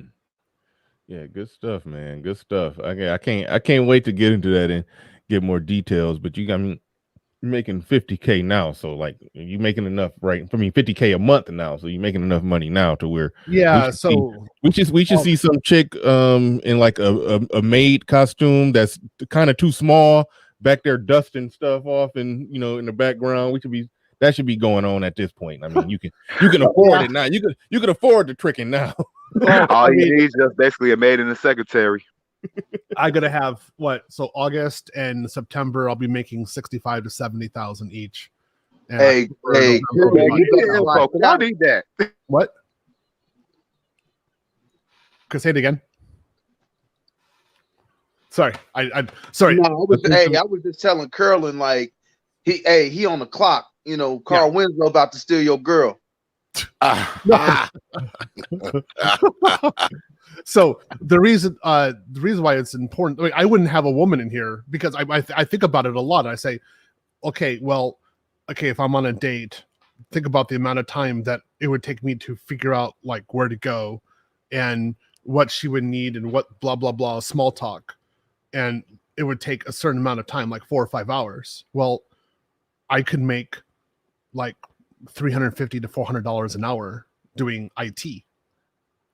So that cost of that day is going to be like $1,200.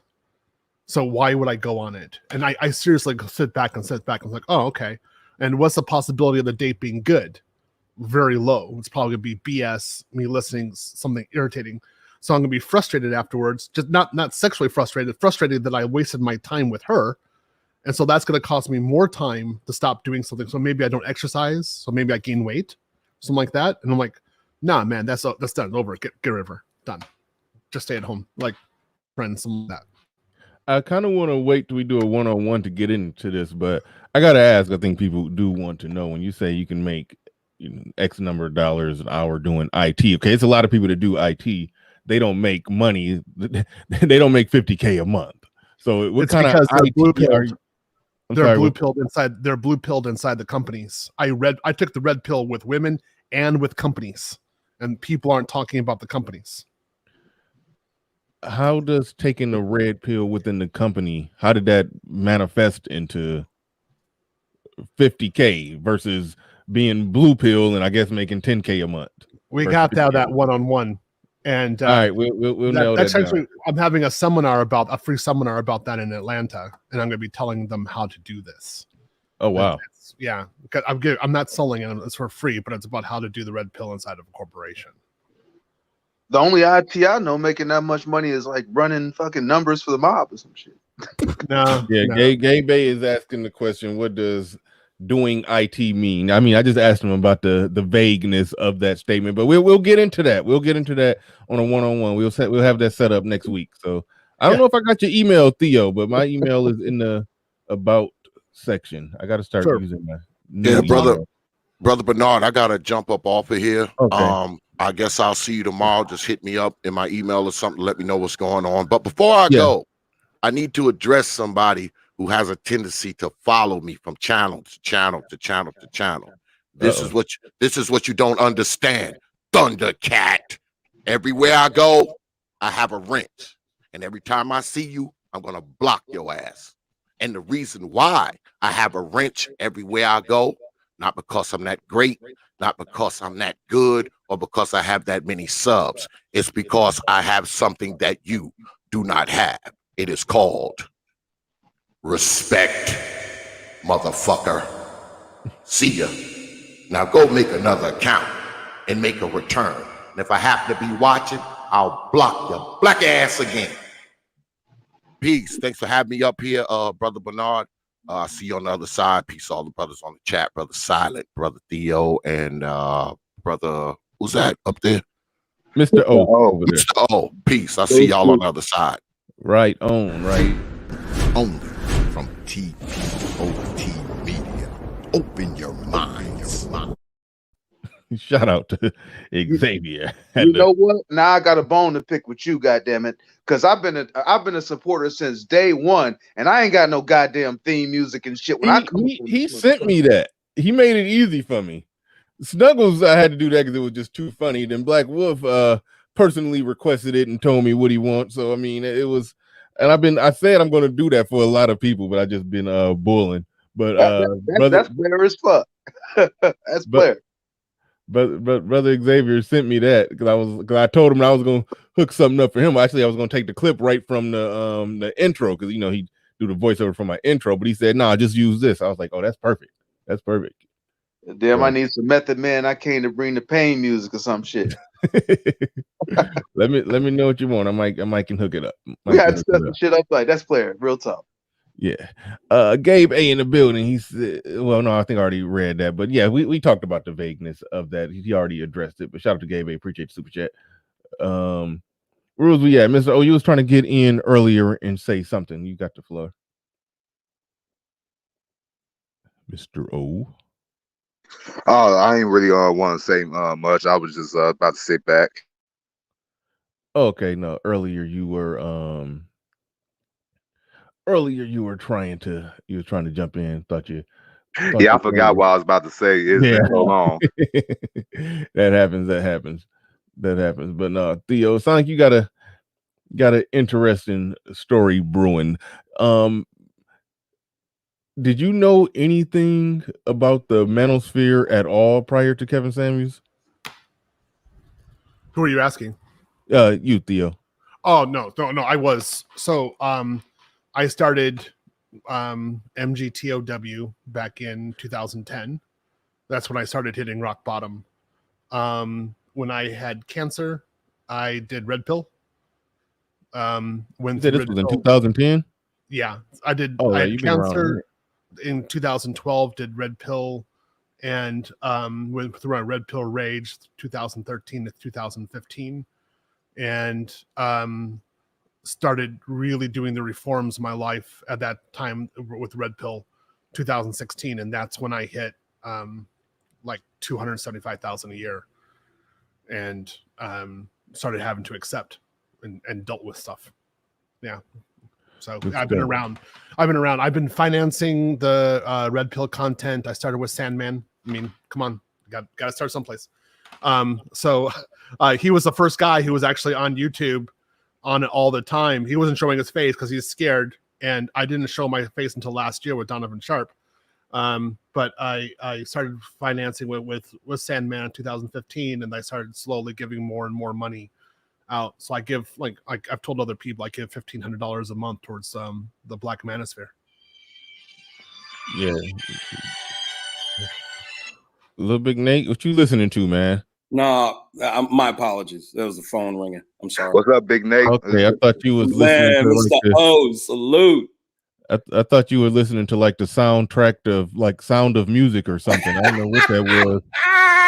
That's a ringtone. That's a ringtone. That is. You was over there listening to Judy Andrews singing and stuff. I mean, I'm black. I can't listen to that, huh? hey, no, I told Sound of you. music is a closet. The sound of music can't be my ringtone. No judgment here. No, you're amongst friends. I told y'all who was on my playlist. I had some James Blunt and some John Mayer. We only talk about you behind your back. Well, I know that's true for some of y'all, but you know. Shout out to Deadly. Shout out to Deadly Raver says, "What to do, Bernard and crew? I hope you all are having a good day and will have a great 4th." Absolutely. Thank you for that. Appreciate it, Deadly Raver. Appreciate you coming on through. But go ahead, Little Big Nate. You got the floor. You got the mic. Well, I just wanted to piggyback of something Theo said. Bernard, appreciate you letting me up, sir.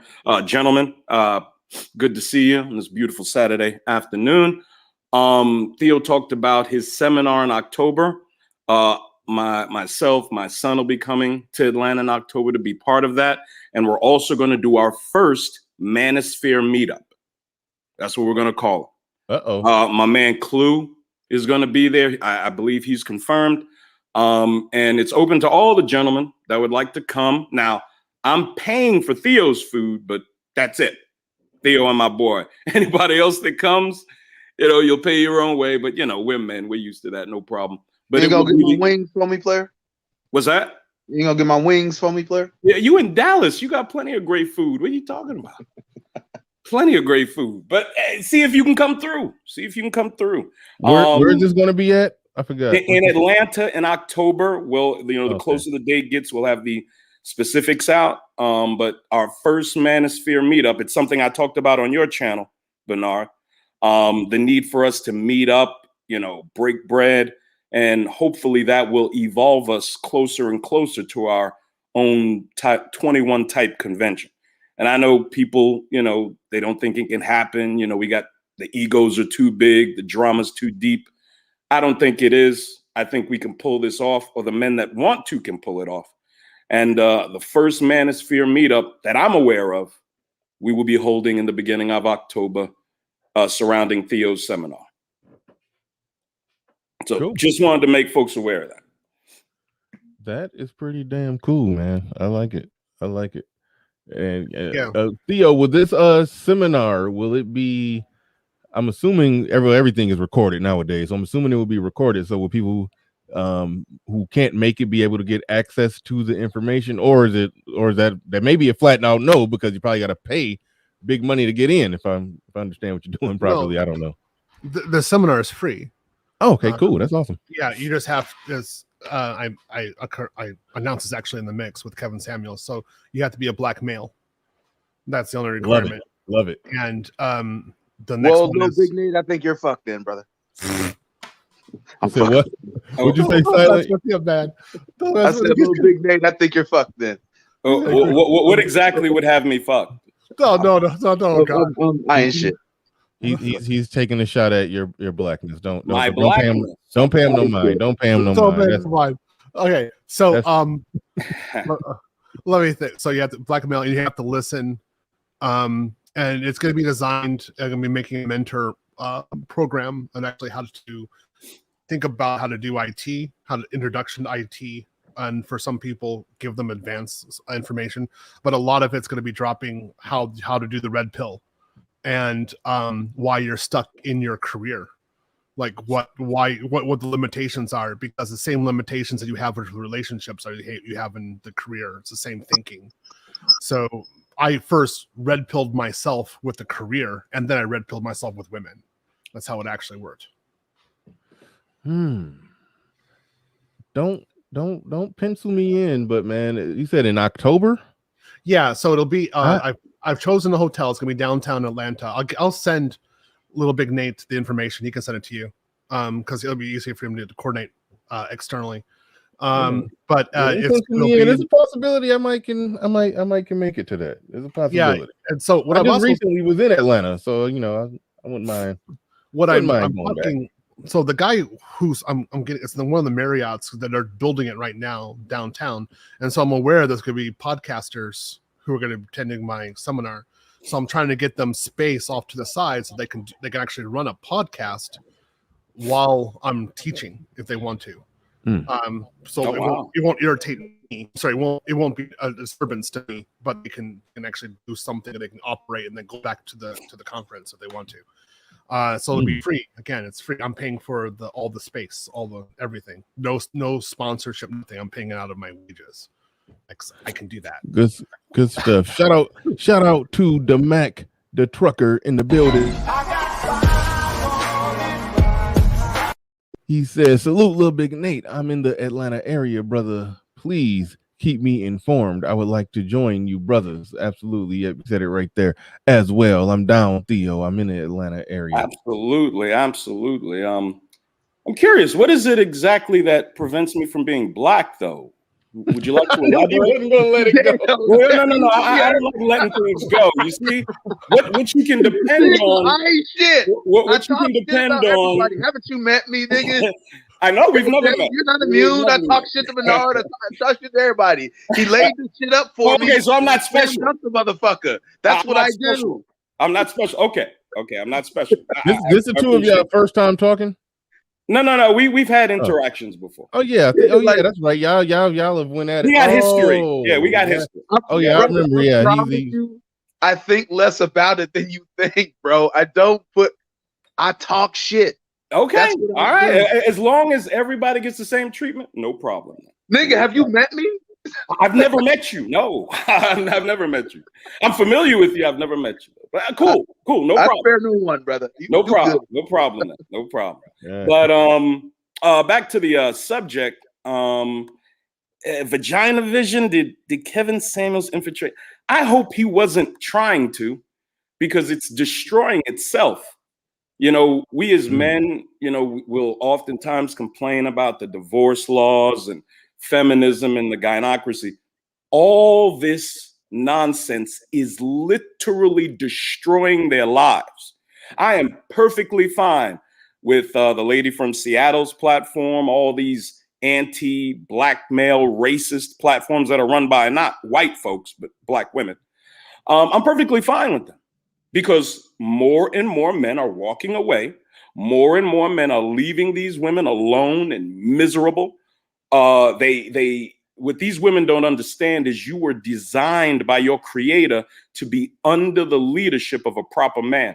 And the more and more you evade that, you dismiss it, you consider men inconsequential.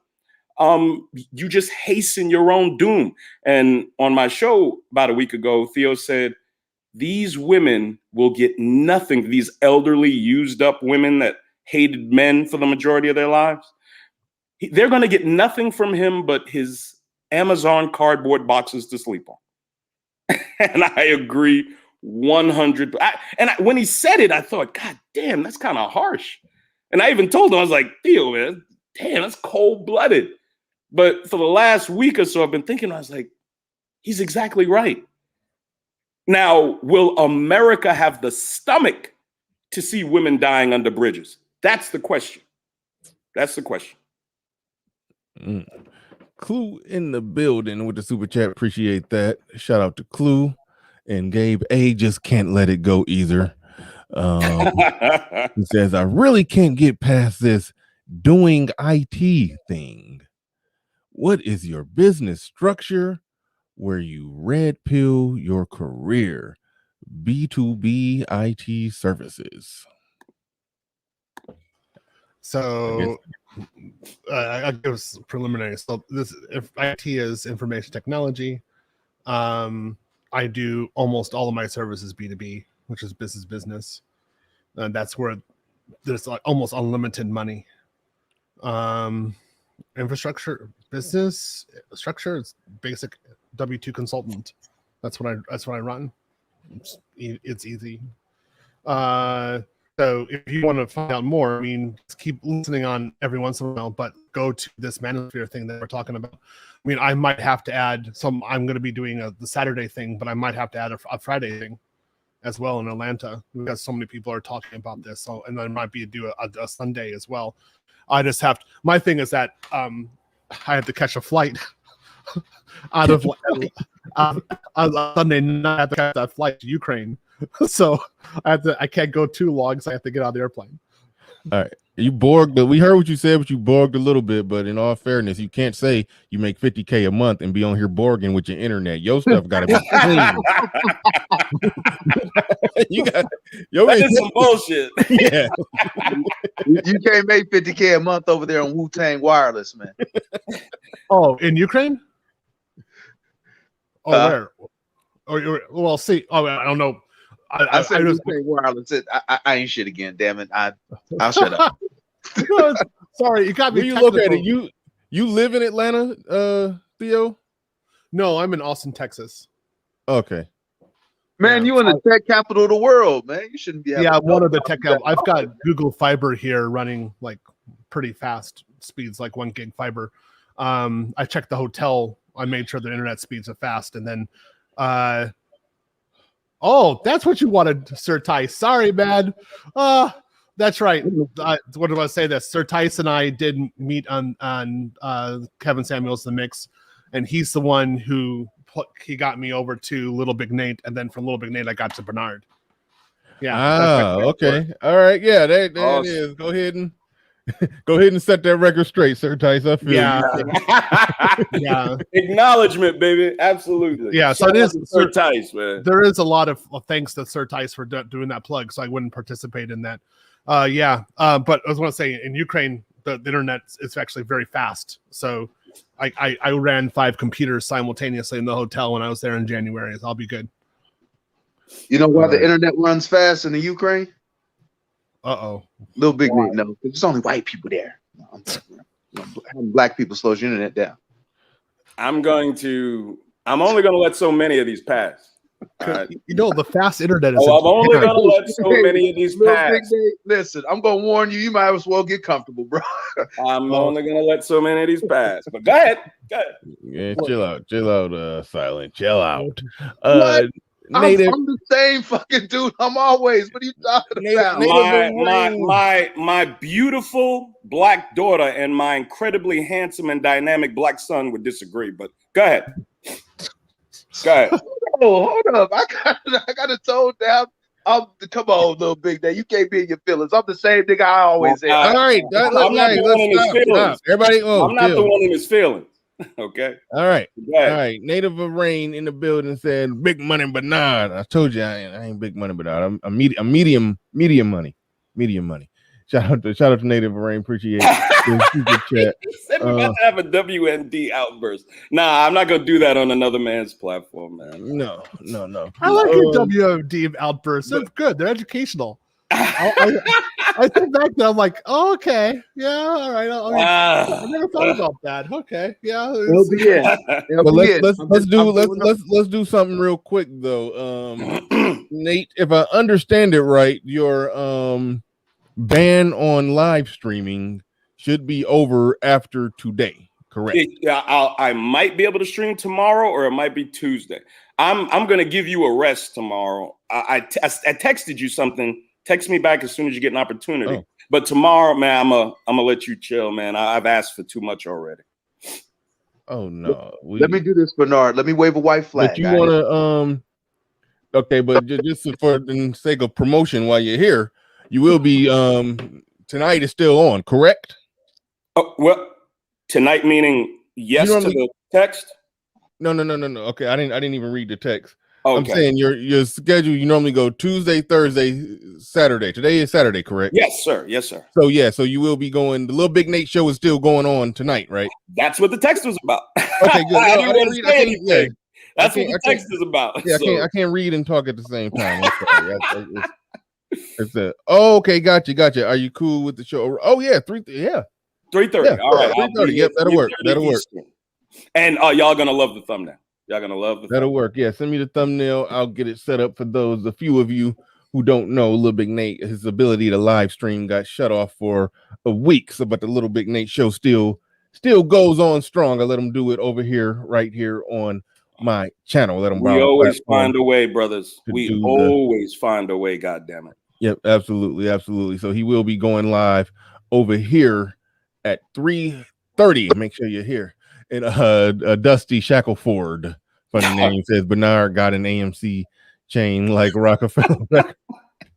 I ain't make that much money off AMC where I'm rocking like an AMC death row chain equivalent. Like, no, I ain't make that much money off AMC. I got a little bag off of them. I still got some money sitting in there, but it's been fluctuating and dipping and all of that. So we still waiting for one more final explosion. I'm hoping that happens soon. Then I could retire. No, I ain't gonna be able to retire. But I'm hoping though. But no, definitely made some money on AMC. I'll probably do another show on AMC to talk about the hedgies and the short squeeze and when they're gonna have to sell back their short positions, because I'm not the best at explaining it, but you know, you can bet against a stock that is going to go down. And if it never goes down, eventually you gotta throw in your cards. And when you do that, that's basically you're throwing money back into the stock, and then that makes the stock go up into the moon. So that's why AMC is projected to go to the moon. So not a financial advisor, the same financial advice, but might be a good idea to put a little something on AMC, but don't listen to me though. But anyway, Sick Lid in the building says, Ukraine, are you a communist sympathizer? I think that's no. I think he likes pretty women. I'm a blonde terrorizer. That's what I am. Gonna mess with me, man. This is still your girl.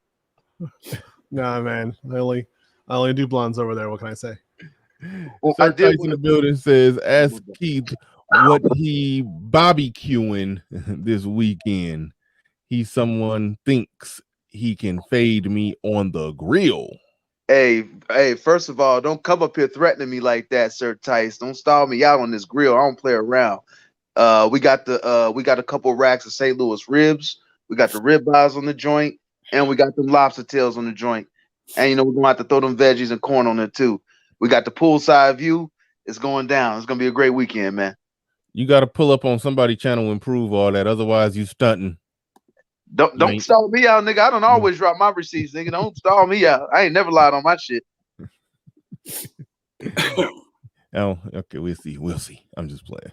But shout out to Snuggles in the building. Says it's pretty refreshing to see men working together. I would like to see men who don't agree find a way to work together in this space. Absolutely, Snuggles. Absolutely. And look, if you don't mind, Bernard, all are welcome in October. You know, regardless of whatever. You know, all are welcome. You know, put aside petty differences and stuff. You just, you know, you're more than welcome to come through in Atlanta. I think we're gonna have a ball. So get ready. Get ready. Yeah, it's a lot to ask somebody to hop a flight for dinner. But if you're within a 2-3 hour range, Alabama, South Carolina, you know, the skillet handle of Florida or whatever, you know, see if you can come through. Mm-hmm. Yep. Yeah, I'm definitely thinking about different options for this. So I'll be in Atlanta from like 1 week entirely. Actually, I'll be working and then talking with different people. So there are different things that'll be possible to do during that time period. I really want it. I'm thinking about again how to really expand it, how to make it fun, exceptional. But I really want to focus on men and our lives and what's good for us, particularly as Black men. And then of course, again, I got to admit, that's what I want to go for, just to support the event and what you're doing, just to be there. I probably bring a camera and take some pictures of it, and I if we could pull Bernard Riley at the first Manosphere meetup, man, that would be awesome. That would be absolutely awesome, man. Hey, you boys in Dallas, man, I'm down to have some bike meetups or some shit, man. Like, I know we got some riders and shit in the Manosphere. So what I talked about is my website should be up in the next month or so.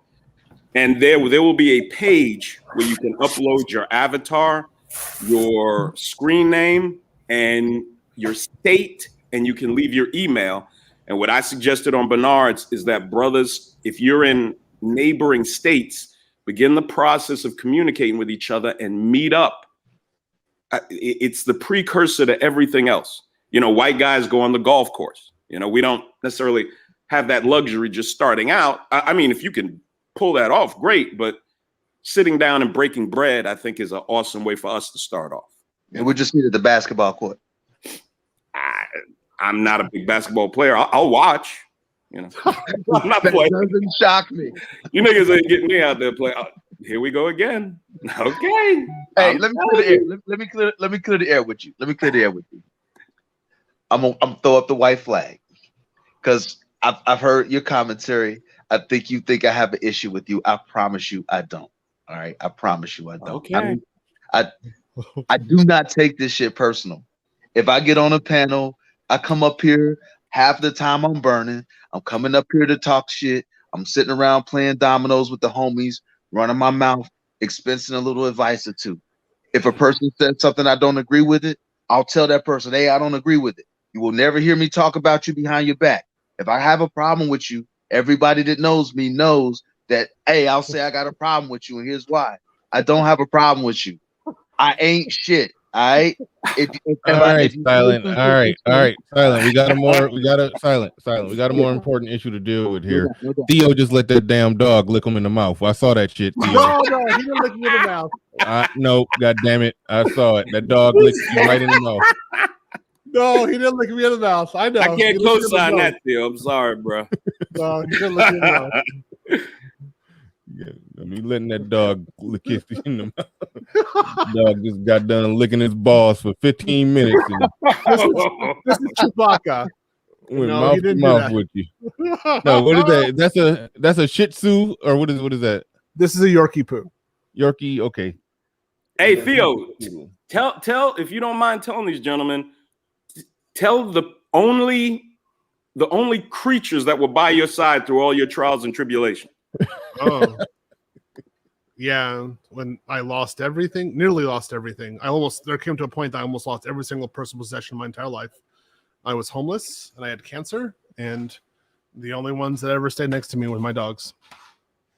Through it all, his pooches were there, dog. So, yeah, when I was homeless, I was in 2011. I was homeless 3 times, a total of 6.5 weeks, and I wasn't sleeping on someone's sofa. I mean, I was sleeping on the streets, and the dogs were the only ones who actually stayed awake while I was sleeping. I was aware of it, and then I would wake up, and then I would take my shower at the gym. I still had a gym membership, and then go to the cafe in order to write resumes, and then they would sleep while I was at the cafe. Wow. I'm a dog lover too. I don't have a dog right now, but I will at some point. What breed you thinking of, Bernard? I like German Shepherds. Oh wow, big dog. Okay. Yeah. That's what breed I want. And Snuggles, oh well, no, wait, we ain't got to get into that. No, that's fine. I can say it. No, she was asking me to, when she super chatted. I didn't play her little. Hi, I'm Snuggly son. That bear gonna turn evil and come crawling through the screen. So I'll be trying not to play it. It's things scaring me now. Shout out to Snuggles ain't shit. Shout out to Native Rain with the super chat. Appreciate that. She wanted to know what kind of cancer I had. I had prostate cancer and a tumor. And my mother had cancer 3 times and she died of it. So that's why when I got it when I was 37, they took it very seriously, and I had to go through a process. Yeah, and Snuggles got a good point there, because see, you practically a MGTOW and you got a dog, so yeah, you get a dog, die alone. All right. But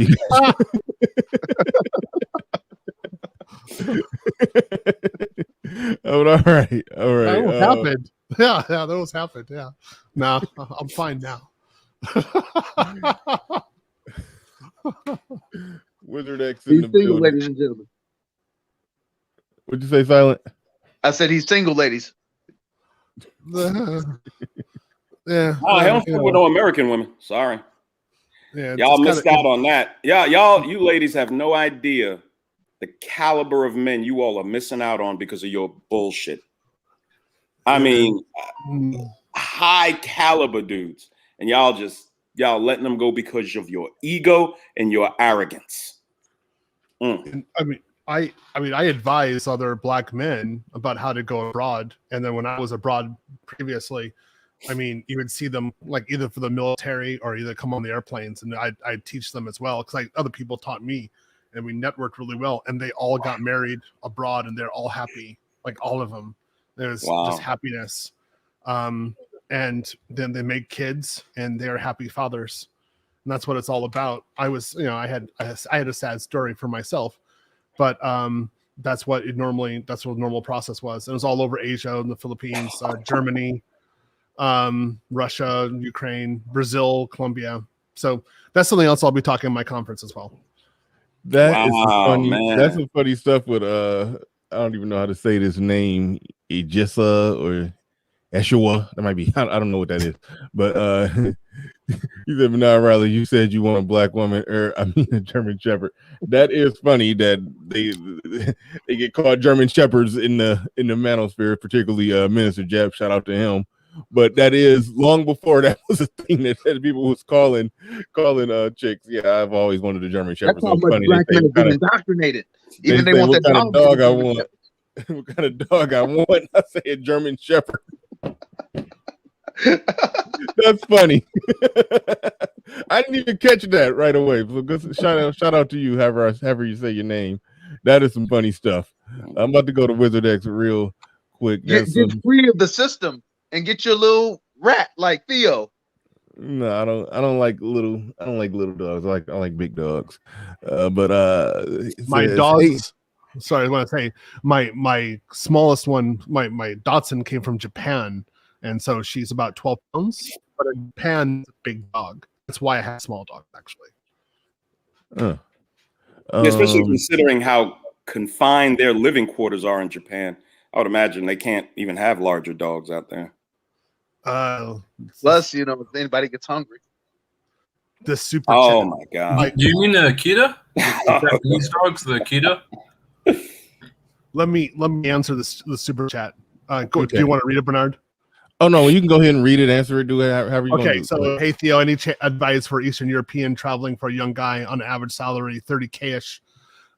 If you're making 30K-ish, you shouldn't be traveling abroad. Yeah, that's tough. Whew. Yeah, you don't have enough money. Ticket? Tell them how much your ticket was to the Ukraine. I'm a little extravagant. So like a normal ticket abroad is going to be at least $1,500. My ticket was $8,000 because I'm flying business class and first class. Damn. So if you're doing 30K, you should barely be going to another state. You should be focusing on your salary and how to improve yourself, or you should be in university and doing a travel abroad. So when I did 1 year in Russia and 1 year in France, those were exchange student. I was exchange student, and that's how I was able to and go like that. If you're talking 30K, you're not in a position to even talk to an Eastern European woman. Just don't even talk to women, period. Just focus on making more money. Great advice. I do pretty well, but you killing me. I'm not making 50 stacks a month. I'm doing all right, but I ain't 50 stacks, but I'm still on these hoes. But Shout out to Clue in the building, says by Dog Bernard. Shout out to you. Shout out to you. And Wizard X, you got the floor, you got the mic. Thank you for your patience. Been sitting right there for a minute. Go ahead, you got it. Hello, everyone. It's nice to meet you guys. You I too, just likewise. Good to meet you. Salute. I just wanted to mention. We'll answer the question. I don't think Kevin Samuels, along with the Manosphere, is powerful enough to infiltrate. I'm just going to say the VV media. I'm starting I've to said know it a bunch of times. You can say I said it a bunch of times. It's in the thumbnails, in the title. It is what it is. Vagina-Vision media. Yep, it's in there. Okay, yeah. So, I don't think he's big enough. I'm starting to see like smear tactics from I would say black liberal feminists, like on Twitter. I saw like one post recently. I think this person was she published something on Refinery 29. So I think once like it's just like corporate media, especially since it's left leaning, it's too powerful. Unless the Manosphere is backed by another opposing force, or they're able to create something big enough in order to withstand the blow. Well, right now, go ahead, little big Nate. No, I don't think it matters. Right. All traditional forms of dinosaur media are dying. CNN's ratings collectively are down over 60%. MSNBC's ratings are down over 30%. Most legitimate news you're going to get from small citizen journalist outfits or YouTubers. Okay. I'm serious, man. This media, this feminist media, this leftist gynocratic media, man, is done. They're inconsequential for the most part. They'll continue to lead ruined people into hell, but the really woke people, they know not to listen to these monsters. Well, I agree. I agree. Hold on, well, let me say this, Wizard X. I think that you're looking at it as I guess you need to define what you mean by infiltrating it. I think having a platform that gets, I don't know how many views per week, but you could just look at, you could just look at all the hundreds of thousands of, I think he said his videos average 400,000 views each, and all the old videos are being watched and consumed right now. So you can go look at a video right now that has 300,000 views. Go like check back a month later, it might be up to 400,000. So needless to say, he's probably getting 10 to 20 million views per week on between Instagram and YouTube. When you have that big of a platform, you are mainstream. And if this platform is essentially giving advice to women, and you're giving women advice with a manosphere red pill spin or swing on it, then yeah, you have infiltrated Vagina-Vision. Okay. I'm thinking of it more from a bigger scale, because I recently read the article. I shared the link in the private chat, but it started. I don't know what you mean by bigger scale. I don't think 20 mil, 10 million for example, The View. I don't think 10 million people watch The View per week. I don't think 10 million people listen to whatever the hell Steve Harvey is talking about per week. I don't. So what I'm saying is he's already bigger than it. That's what I'm saying. Okay. And also, let's let him get a response. We about to triple stack him. Go ahead. So I shared an article with you all. If you just want to read it, it's I think it was published like this week.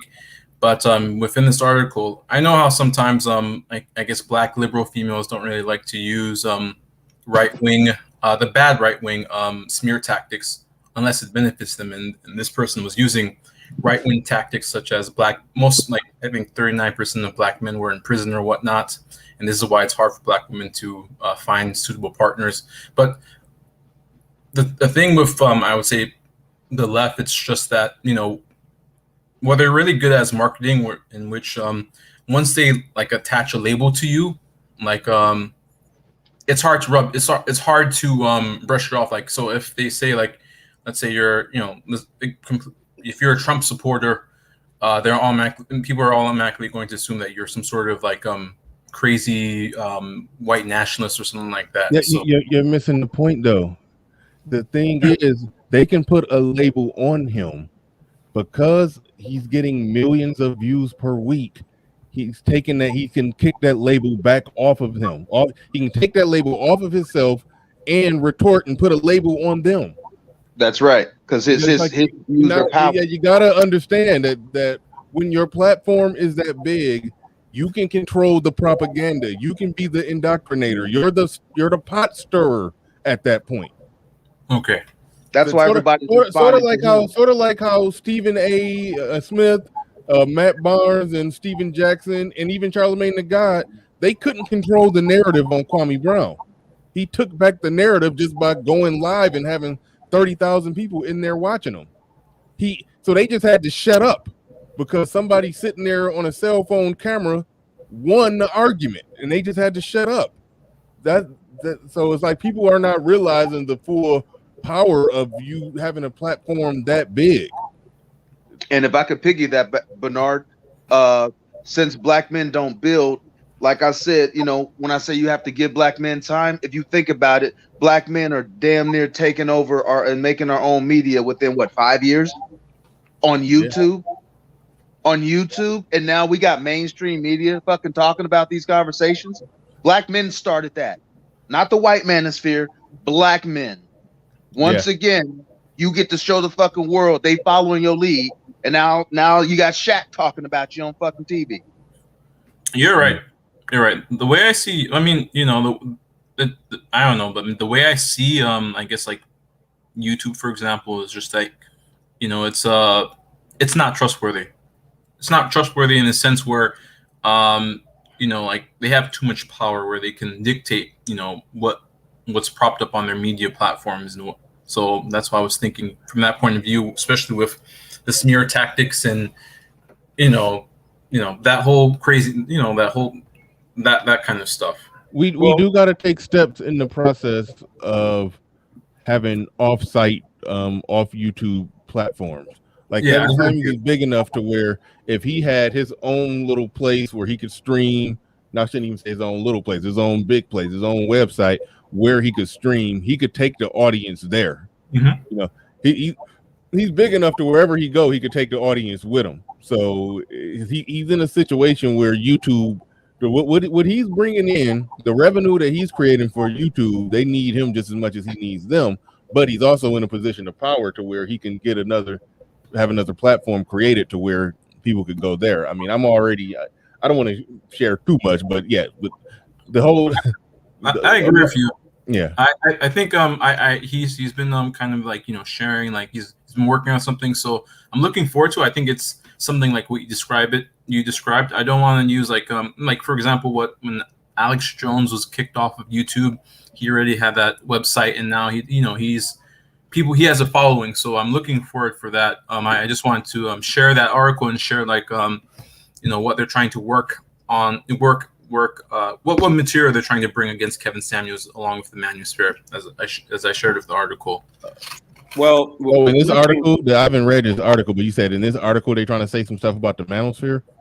Yeah, Kevin Samuels, and I'm trying to say the reason why black women can't find suitable partners because many of them are in prison. Like 39%. Right wing. How are 39% of black men in prison? That's bullshit. How is that even possible? How can 64% of black men be in the middle class and 39% be in prison? It's just be saying shit. 39% of black men are in prison. Like press Control F and type in black, then space men making up, then you'll see it. Or just put 34%. Y'all don't know how to read numbers, man.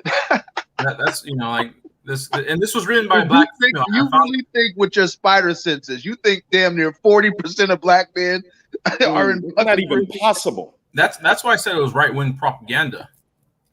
I think that's left-wing. No. That's what it is. Yeah, I would say this is closer to left-wing propaganda. Yeah, unfortunately, that would be left-wing. Okay. Yeah, I mean, again, I'm on the left. That's just well known, and that this is a problem that they have on the left. Okay, because I felt we gotta cancel you, Theo. Sorry, we gotta cancel. No, you. I'm not canceling Theo. I'm not canceling Theo. Right. I'm still amazed that y'all still think they're different people.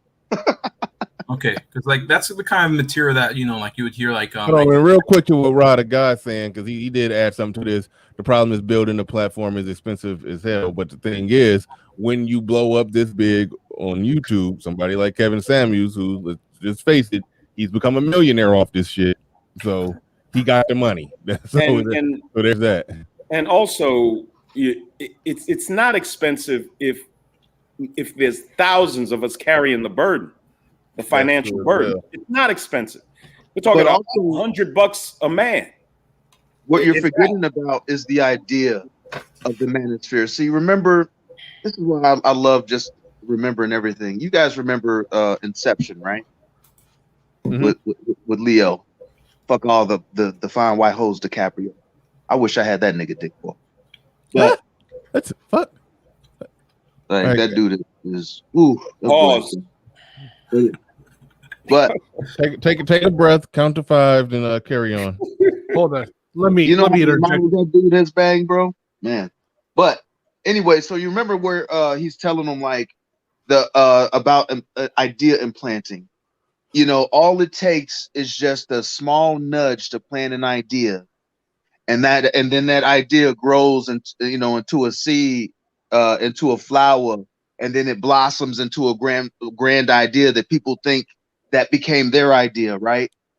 The manosphere is like Inception. We've introduced. I see the chat. Listen to what I said, and then read, listen to that. But anyway, but we've planted this shit into the universe now, and it cannot go away. Even if they shut him down, we're like Al Qaeda now. There's you've heard Pookie go Pookie has gone red pill now. All right, so there is no more putting this shit back into a coffin now. All this shit is going to just grow. The women see it now. That's why they're calling. And remember, like you boys, red pill. Old man would always reference your man Tom Likas, right? And he would say the people that call the show only represent 1% of my listeners. So when you hear one person call, there might be thousands or hundreds of thousands of people just like that. So for every female that you hear calling, like, hey, I don't know what I'm going to do, I need a man. That one woman represents hundreds of thousands of women. Or maybe tens of thousands, because maybe maybe a million people listen to the show. So one woman may represent tens of thousands of women that may call his show. So again, these you seeing the jewelry stores closed. You see in the clubs, not being full. You see in Applebee's, get 2 for $5. Bridal shops closing. So all of these things that are happening are having manifestations in the real world. And so it doesn't matter what happens now. So, and only one side has. Hey, get off of my Johnson, my G. Whoa, hold on. Go ahead, Little Big Nick. I said only one side has results. Who in the black manosphere has ever been accused of fraud? There are several people on the other side have been accused and are under charges, have charges pending against them for fraud. Many of their top promoters, Derek Jackson, a complete hypocrite and fraud. Michaela Pink, a literal fraudster. Other individuals over there have been accused of fraud. Black women love following losers. They love it. Yeah. All you got to do is stroke her ego, tell her there's nothing wrong and it's not her fault. They will follow you in the hell. Okay? One side has a bunch of competent, productive men, and not all of us. But if it comes to showing your work, many of these men can do that, including myself. What does the other side have? They have nothing. A bunch of loser women in their shitty apartments broadcasting how they either hate black men or they're going to go get some white man to have sex with them. A bunch of losers. What would you follow these people for? I agree. I just wanted to say one. I wholeheartedly agree. Yeah, I just wanted to say one thing within this article. It says that with black women preferring to date within their race, and with black men making up 34% of the U.S. prison population, black women who prefer to date and marry black men are up against a significant challenge. So you know they're spreading this propaganda. So I We've been hearing this shit for 30 years, brother. We already know this. And the thing is that now there's a media platform big enough to properly push back against it and get the voice out as loud as their voice. Less people going to read that article than the amount of people that will watch Kevin Samuels over the course of a week. But that's hypocritical because they say, and by record, there's more black men in college or in trade than there is in prison. It's just that the blue collar black man is just not getting his just dues or just rewards because a lot of sisters don't see the glamorous life of dating a blue collar man. Boy, I'm telling you, man. And y'all have to stop following the bouncing ball with this 6-figure shit. The reason that you need to make 6 figures is because most of you don't make 6 figures. The moment most of you make 6 figures, then you'll need to make 7 figures. It's just another goddamn straw man. No, not 7 figures. Middle 6 figures is good. It's just to keep you niggas dancing. No. It's actually a very nice life. I mean, I'm just straight out saying, why don't you start making six figures? Is very easy. 300,000 is kind of cute. I know you're the man. 100,000 is nice. We get no. What are you talking about, Theo? He's basically saying the talking points is, they're saying you need to make 6 figures, and then the guys that make 6 figures and that they move it to a next step or next level. He's talking about their gaslighting, but no, making that money is great. Nobody's denying that. It's making y'all, but it's just making you into a high value target. I mean, that's how the proverbial thing been going on in society. Like, let's cut. Well, no, I don't buy that whole high value target. If you're making good money, okay, some women going to target you because of your money. You just got to have your head on straight, be smart, and not take no bullshit. Who cares if they let them target you? The Mike Pence rule. Mike Pence rule. These women are having babies with men that I wasn't even talking about. Hold on, I wasn't even talking about a situation at work and a Me Too situation. When he said a high value target, she's talking about a woman just trying to, just trying to get with him because he got money. Holy shit! I agree with you. I think that's how I think he was talking about a woman just trying to figure out a way to finesse a bag off a man. Just because you're a man successful, don't mean that you're going to get finessed. Now, if you're successful and somehow still stupid, you will be more susceptible. Well, look at these NBA and NFL players in the media. Ain't they rich, but ain't they stupid? Yeah, exactly. Yeah. You will fall for it, but I just still I don't.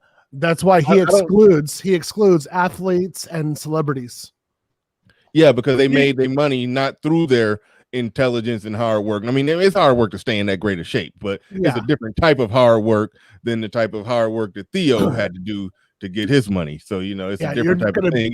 It's hard to be that intelligent. It can happen, but it's hard to be that intelligent and that stupid at the same time. But yes, they will target you. And plus, you can't take what 95% of what women say serious. Ayanna Van Zant in 2014 did a show where she had 6 black men. It was in Memphis. She had 6 black men in her studio audience who had 87 children with 50 women. Yeah, I don't want to hear shit about what you claim you want and what you deserve. It's nonsense. That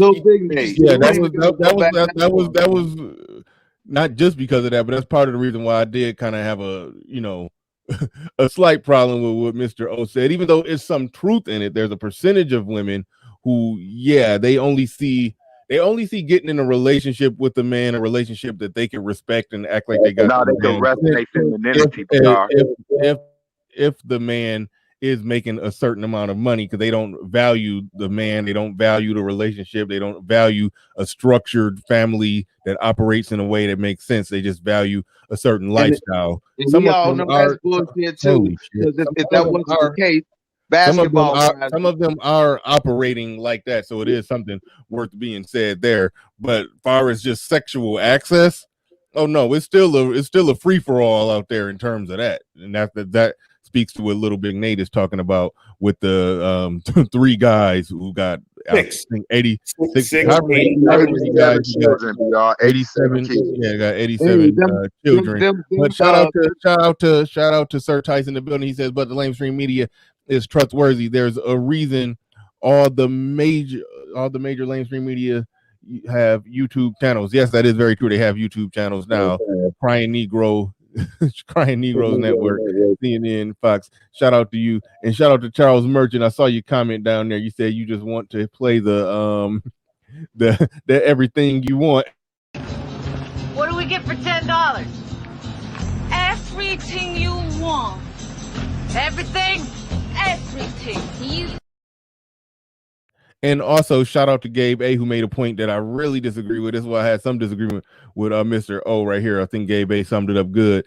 He said, I don't know if Mr. O did it exactly like this, but Gabe A is right. Dudes use high value targets as a diss.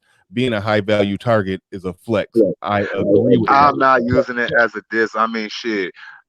Johnny Carson in the 80s was a high value target. You see how much money he had to go through, and that was 200 million. In today's terms, that's basically almost $500 million. I'm not trying to say that, you know what I'm saying, getting your money and trying to live with different lifestyles is a bad thing. It's just that you gotta be wise enough to know that you have that kind of money. People will be coming at you, look at you as a prize. Go figure. But the thing is, you got the money, you got the power, you the king of the world. The world is your oyster. You let in who you let in, and you get out who need to get out when they get out. I mean, you running the show. So that's why whenever anybody says a high value target, I'm like, nah. People who got money are targets. The men are targeting them, women are targeting them. People are coming at them for all kinds of different reasons, and they got to be smart. That's why the athletes end up in stupid situations because they meet with their wallets. A lot of them because they just not. A lot of them are not that smart. And also, black men have to wear their wealth. Other men don't wear their wealth. We do. No, they do. No, not in some obnoxious, ridiculous way. They may have a very expensive watch, but it's toned down. All I got to do is walk out my front door, their shit. Man, that's a lot. Y'all really like over like these people out here. My neighbors got the Ferrari. What do you mean? Like they spend their money? You don't wear a Ferrari. It depends on their age. You don't wear a Ferrari. Why? You should listen to what I'm saying. I'm listening. All right. I'm listening. All right. Sir Tyson in the building says no one talks about the networking aspect of high value man. And I say, so what, man? Like, why? It's bad because the way we do it is bad. That's the thing. Like, I make great money and I buy Jordans. Why? It's bad. Well, niggas buy so fucking what? Like, why can't niggas just do what we like too? That's the problem I don't like. Is that everybody? If you want to wear your wealth on your teeth and watches and jewelry, you're going to be a target. That's all I'm saying. I understood, but I don't see the problem with being a target. I really don't. Most brothers ain't out here every day with a bunch of jewelry on. We always do this like all or nothing. That's not most brothers. Most brothers maybe got some cool jeans, some expensive jeans with some J's on. Some most brothers don't have $50,000 worth of diamonds on. All right, let me sum it up as simple as this. Jay-Z would obviously qualify as a target. Do you think anybody is taking advantage of Jay-Z? No. There's nothing wrong with being a target. Just be smart. He practically dresses like he's and use people to your advantage. Hold on. Let me chime in here real quick. Let me talk one thing about what Sir Tice is saying. The network is extremely important for the high value man, and it is something that I focused on very heavily, particularly when I when I became homeless. I said I became homeless because not only my decisions, but I had a failure of my network. And so I have a very good, extensive network right now. And when I need another project, I can just call someone up and I can get another project, start working on it in a month or 6 weeks. And it's usually $150,000 to $200,000 extra. So the network is fundamentally important. Now, when you're talking about, again, you're wearing your wealth, like you're discussing, I want to say some points on this. It's actually really time consuming to go look to find like nice Jordans and things like that. So, you know, I mean, really, just honestly speaking, because when do I do it? So when I was between 200 and 300,000, I had more time to actually think about Jordans, and actually that's when I actually bought most of my Jordans. After that, I really had no time. I would depend mostly on someone telling me on it, or like a shopper, or probably like a personal shopper telling me that this is going to actually happen, and then I would maybe make an arrangement to have it happen. But I don't actually wear them. I mean this in the most respectful way possible. If you're lame, that's okay. Theo, I have a question for you.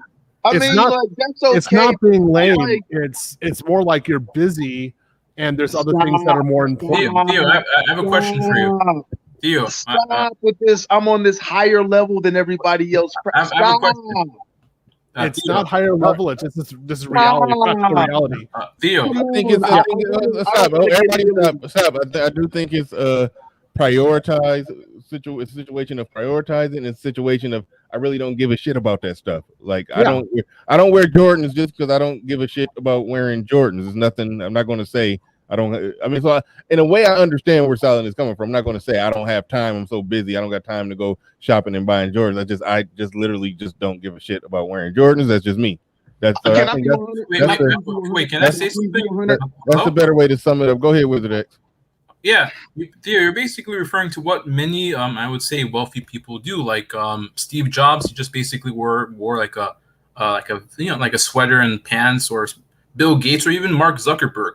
You know, like even like just Bill Gates still tells his own head. That's a damn shame. Even trying, you know, like constantly thinking about what you're going to wear the next day is time consuming. It's mentally, it's draining. It's not constantly. Why are we doing this, man? Yeah, listen. No, you don't have to constantly think about what you're going to wear in order to dress nice. It's just a matter of if you care about dressing nice and you got the money to dress nice, you dress nice. If you don't care about dressing nice, then you're just not going to do it. You can dress nice, but it's just like the variety. It is perfectly okay for a successful dude with money to just say, hey, I'm not into fashion. I can care less. I am who I am, and who I am is I'm a man regardless. I'm the same man regardless of the clothes I put on. If that's your philosophy and view of life, then just rock that. But I don't think no more explanation need to be made outside of that. Different people care more about fashion than others.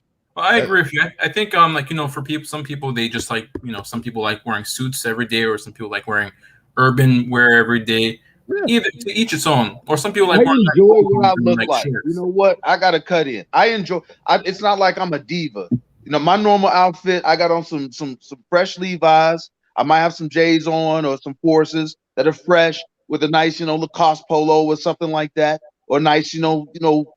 I work hard. I enjoy looking good. I enjoy going to the gym. I enjoy having nice things. I work very hard for that. And I think as brothers, we work very hard. All right. We're able to enjoy decent things. And I'm tired of people shaming niggas anytime we want to do anything. And it turns into this, well, you always be like, I got to be in a tuxedo. Listen, if you are that dude that don't know how to dress, whatever, that's fine with me. I'm silent. I'm not shitting on anybody. All right. But you just that dude that's over there. But I'd like to dress well. I like to smell good. I like women. I enjoy women. I like to go out. One thing I would say that's so all this like because I'm a lame dude that don't know how to dress. All that shit. Don't shit on people. No, one thing that you're saying is something that's really common for Black men, where they constantly wear urban wear, you know, urban fashion, where, you know, if someone were gaudy jewelry, if a black man were to wear a suit or like some sort of like, let's just say like a polo and shorts and like basically what, let's say, Bill Gates would wear, they would be considered a lame or square guy. Yes, because if you go out to uptown Dallas at 11 o'clock at night in a suit, you're gonna look like a weirdo because there's a time and a place. No, you're just not dressed up in a suit at 11 o'clock on the summer on Dallas. I disagree. People dress. So it's okay. It's okay for you to make assumptions about people based on how they dress. I'm not gonna see a bunch of people in tuxedos. I don't think nobody said that. Suggesting anybody wear a tuxedo. I mean, nobody said tuxedo on the beach. Buffalo Wild Wings. You not got on. You don't have a suit on when you're going out to have beers with your buddies at Buffalo Wild Wings. Stop. Silent. I don't think nobody suggested that. I mean, it's just. I don't know what's going on here. I don't know how this went left. I think. Yeah, I don't know either. I think grown. Hold on, Silent. I think grown adult men can figure out what the hell to wear, and we don't have to ask about it. We don't have to talk about it. But in the event that you do want to upgrade your fashion, whether you want to do more urban fashion or more business professional fashion, or however you want to do it, you can seek out. I mean, if you're in the business of seeking out advice from somebody on how to dress, and the individuals that want to do that can go do that. If you want to study up and we're not even study up for it, but if you want to have on the freshest pair of J's, God damn it, go do it. Like, why are we even talking about it? I don't get the conversation. Yeah, I think the problem with I'm responding. What do you mean? I'm the one responding. I'm not. I know, but I was kind of addressing everybody. But I think the problem, like what I saw with what Simon was kind of referring to, is like this constant group think towards black men should wear black men who wear like urban wear are kind of cool, while people who, I don't even think I didn't think anything like that. I don't even think it was about urban wear or not urban wear. It was about wearing your success and your money on your clothes. You could do that with a fancy suit, or you could do that with rocking, Jordans and a gold chain. Yeah. Neither are lame. It's plenty of ways to wear your money on your person and let it be known that you have the money, that you have money based off the way that you dress. There's plenty of ways of doing that, and if you're in the business of doing that because you like the attention that it brings you, or like Silent said, he likes women, he likes to be looking good, smelling good, rather it's urban wear or whatever he thinks it looks good, then by all means do that. I mean, I look at somebody who moved the way Silent moving, where he in some fresh urban gear, looking good and smelling good. No different somebody who moved how Kevin Samuels do, who in some fresh suits, looking good, smelling good. If you're in the business of looking good, smelling good, and that add to your whole status or cachet or whatever with the ladies, or just interaction with the public, God damn it, do it if you want to do it. It's not a big deal. We don't need to debate fabric. We're men. But not, one thing I wanted to say, it's just like it's basically what Kevin Sam was referencing earlier, where black men typically focus on the rogue, while there are overall 3 different styles but black people constantly. I really don't. I don't care. Kevin Samuels was on Instagram the other night in a goddamn hoodie. I don't even know if y'all know that. So like we can chill. We can chill on the clothing thing. Like, come on. I have a comment on the clothing thing. I'm going to say this real quick. So hold on, real quick. Hold your thought. Shout out to Gina789. Right, Bernard. The percentage of black women.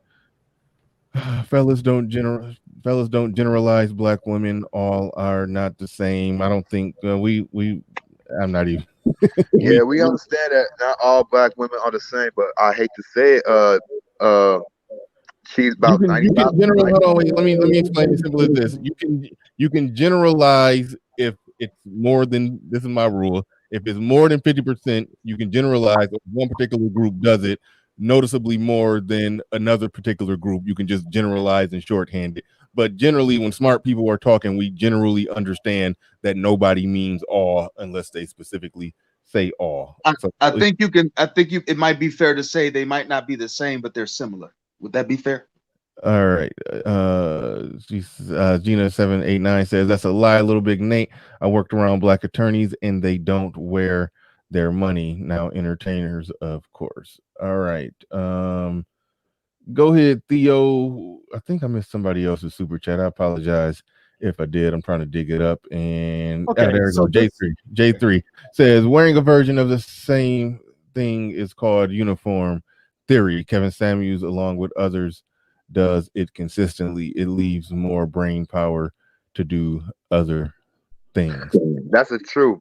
Here in All right, Chicago, go there was ahead, a Theo.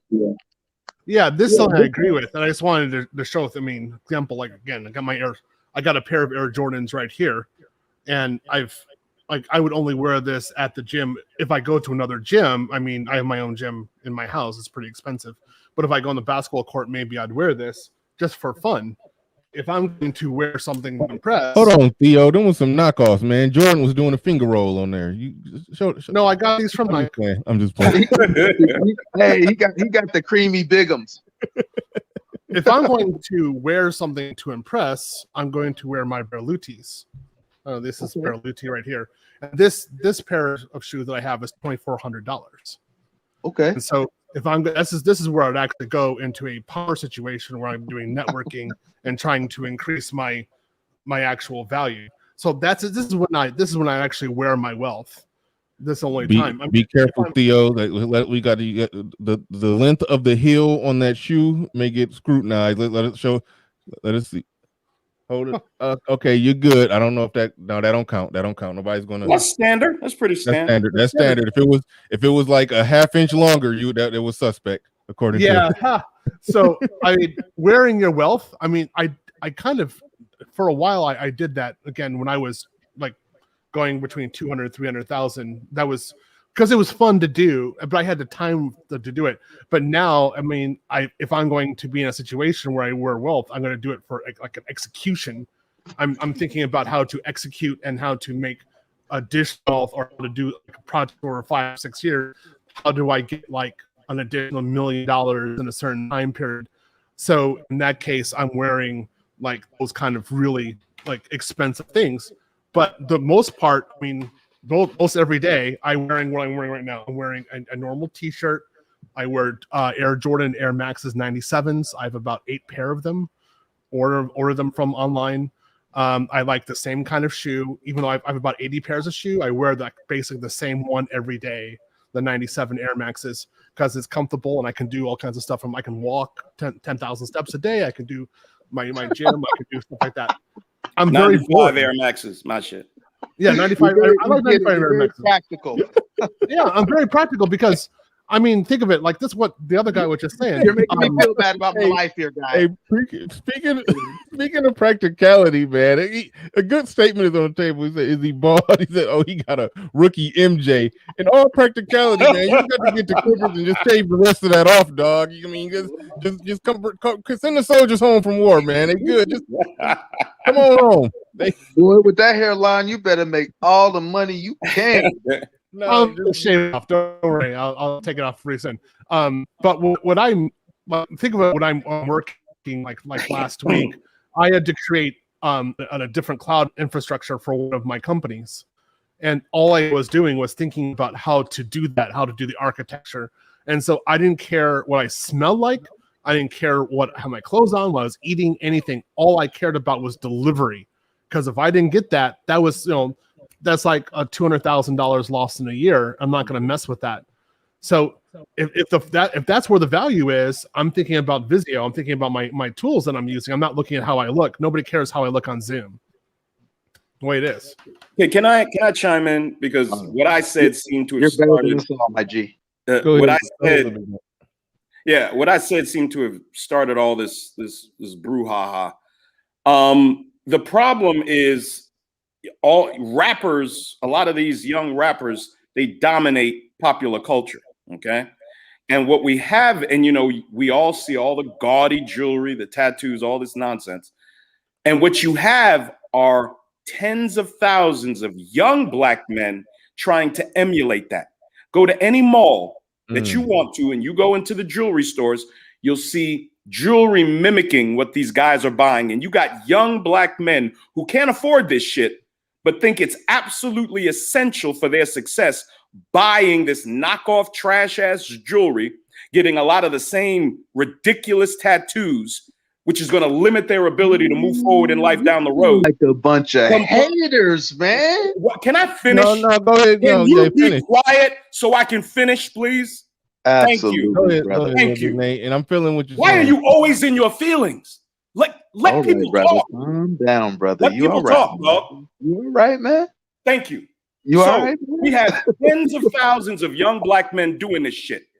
And they're doing it while having children, while not being in school, while not developing any of their skills, not being involved in trades. It's all about how I look, primarily so I can get access to these females. That's the problem that's being created by this. And I defy any of you to challenge me on that. Go ahead. I agree with you on that, little big Nate. I disagree. What it sounds like to me, I mean, I hate to say it, man, like, because I don't want to do it, bro, but I hate to say it. Go ahead and do it. I want you to do it. Go ahead. But I mean, it's just starting to sound like a bunch of lame hating ass niggas. Lame. You sound like a woman. You did not want me to interrupt you. You sound like a woman, dog. Want me to interrupt you, and you just do that bitch fit. You're damn right I did, because you've been popping shots at me ever since you got up here. Now I'm ready to deal with you. Now I'm ready to deal with you, boy. Okay? I'm tired of your mouth. Go ahead and slit it. I'm tired of your mouth, homie. All right, nigga. all right. I'll tell you what, you little gentlemen. All right. Gentlemen. All right, I muted both of y'all. You can mute up. So you gonna mute me as soon as I muted both of y'all. Both of y'all are muted. It is what it is. Little Big Nate stayed muted. You came unmuted. All right. We not doing that. We not doing that. Shout out to Gabe A. He said y'all going going in on his hairline. He's going in on y'all Wallace. He wasn't going in on our Wallace. He actually teaching information. He's actually teaching information that we're trying to learn on how to get that Wallace. Come on, it's all jokes. It's all love, man. Got nothing but respect for Theo. But yeah, we cracked a little joke, little jokey joke here and there. Little jokey joke here and there. Shout out to damn. I saw Michael Werner in there. Thought he was coming up. That's somebody else. Michael Varner's in there. Yeah. I see him right there. I'm trying to get the link to him. He could take us in a different direction. Here. Big Mac in the building says, sorry, white, Hispanic, and Asian teenagers dressed like rappers. Stop spreading lies. That's true too. I mean, I was about to say, I was about to interject. That's a Chicago photo taken last year. Now, y'all remember when they had these fake bulletproof vests on last summer? Now, I've seen a whole picture, not one, not two, not three, but I've seen like 10 dudes wearing the same color bulletproof vest, the same white tee, the same jeans, and the same shoe on the same block. Minister, but there's variety. There's variety. Am I gonna be allowed to finish among them? There's variety among them. You know, I have to say that there's variety. That's why people constantly reference the wealth gap, but there's a variety among Asians in terms of, dressing and whatnot. Even like when I used to go to a certain school, many of the I guess foreign Asian students would dress like hip hop, but when they were ready for the internship or even job, you see them, they knew how to play the game well, very well. And I think us as black men, we have to start promoting variety. We need to stop shaming black men for dressing a certain way. Yeah, Michael Varner, the link is right there in the chat. You should be able to click on it. And come on up. We closing in on the 3-hour mark, so we about to wrap this bad. Are you silent to me, B, or are you gonna let me finish my thought, my brother? If your thought is you about to call somebody on the panel a lame, well, I didn't call anybody. I'll step down so that Varner can come in. I didn't get an opportunity to finish my thought after I was told to be quiet and sat in the back and then was allowed to be interrupted. He was making a general point, and you interrupted his general point. I understood, and I sat back and let him finish. And then you came in and not making a general point. You came in, got to speak, and you made a personal point. And then you allowed this nigga to. Okay. And then I muted both of y'all because it was going to turn into a personal argument. If you personally attack coming at him, I've been all show, Bernard. I've been telling him I ain't got a problem with him. He's been in his emotions. All right. I told one joke, and he's been in his emotions since the beginning. That's why silent. In my emotions. That's why I'm hilarious. the flag. All right, hilarious, dog. Silent. Hilarious. All right. Listen, I don't do this on my show anymore for people to just come up and just have a personal go at each other situation. All right. I don't do that. I don't do that. That's been done. That's been done. I've been stopped doing that. I've been shut that down. At each other's situation. All right. Oh, you got to mute up, Michael Viner. I ain't trying to silence you, but he made a general point. You responded to his general point with a personal attack. So then you can't then say, well, why did he get to interrupt me? Yes, he do get to respond directly and immediately in an interrupting way to a personal attack. So I just muted both of y'all and just shut the conversation down. He was okay with moving on, even though he was the one who was attacked. You was the one who was attacking, and you're not okay with just moving on. Like that said something. All right, we about to wrap this up pretty soon. Wrap this up pretty soon. But Michael Varner, you got the floor. You got the mic. Go ahead. Welcome back to the show. So yeah, thank you. So sorry, I went out last night, but so I do actually have a corporate job. I won't go into how much I make, but you know what I'm saying, it's above average, let's put it that way. So just real quick, just wanna real quick, you know, I got jewelry. Okay. And I also got you see this, can't really see it, but damn, I can't turn. Okay, yeah, so that's one of my tats. And there's another one. So I think Lil Big Nate was saying something about that. Now I don't have any problem with Lil Big Nate. I don't have any. I'm not trying to start any beef, but I did want to say that not everybody is the same. I understand in general what you're saying and what other people are saying about it, but don't judge a book by its cover. This isn't how I presented myself the first time I was on the when we had our one-on-one, but right, hey, people do it. All right, that's all I got. That's all I want to say. Yeah, but you said one thing real good when you was on the show. You had talked about how the whole street aesthetic that black men have ultimately conquered that. We got Jay-Z, one of the most famous black billionaires, who wears that street aesthetic. And so you talked about it like in your comic book that I will be promoting some more on this show. You talked about how you wanted to present that image of, the guy in the suit who's super intelligent, but more, would possibly get classified as an educated lame. You wanted to present him in that stylish, sexy, intelligent type of way, like a Black James Bond type figure.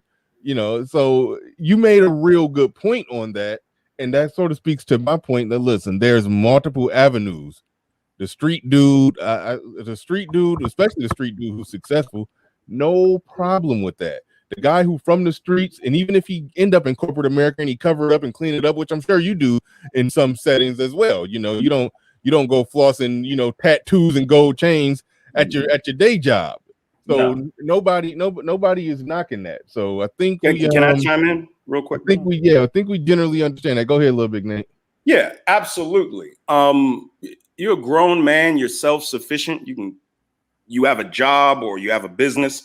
You dress and do what you want to do. The problem is, what y'all don't understand is my job as an auto damage appraiser, I go into these ghettos, into these single wide trailer parks to look at the cars of young black men who are living in dilapidated, filthy environments, but they're spending every dime they have on their car. They come out of their single wide trailer covered in their tattoos, a trailer that has a hole in the side of it. I go into these communities 3, 4, 5 times a week, and I see young black men with their priorities completely screwed up. Okay, we have such a preoccupation with looking wealthy, we never become it. That's my issue. Okay, I can understand that, Little Big Nate. I mean, I'm not going to comment on that specifically. I have a very public job, so I can't comment on a wide range of things, unfortunately. So gotcha. No comment on that. But I will say, there's room for everything. So just like Bernard was saying, we've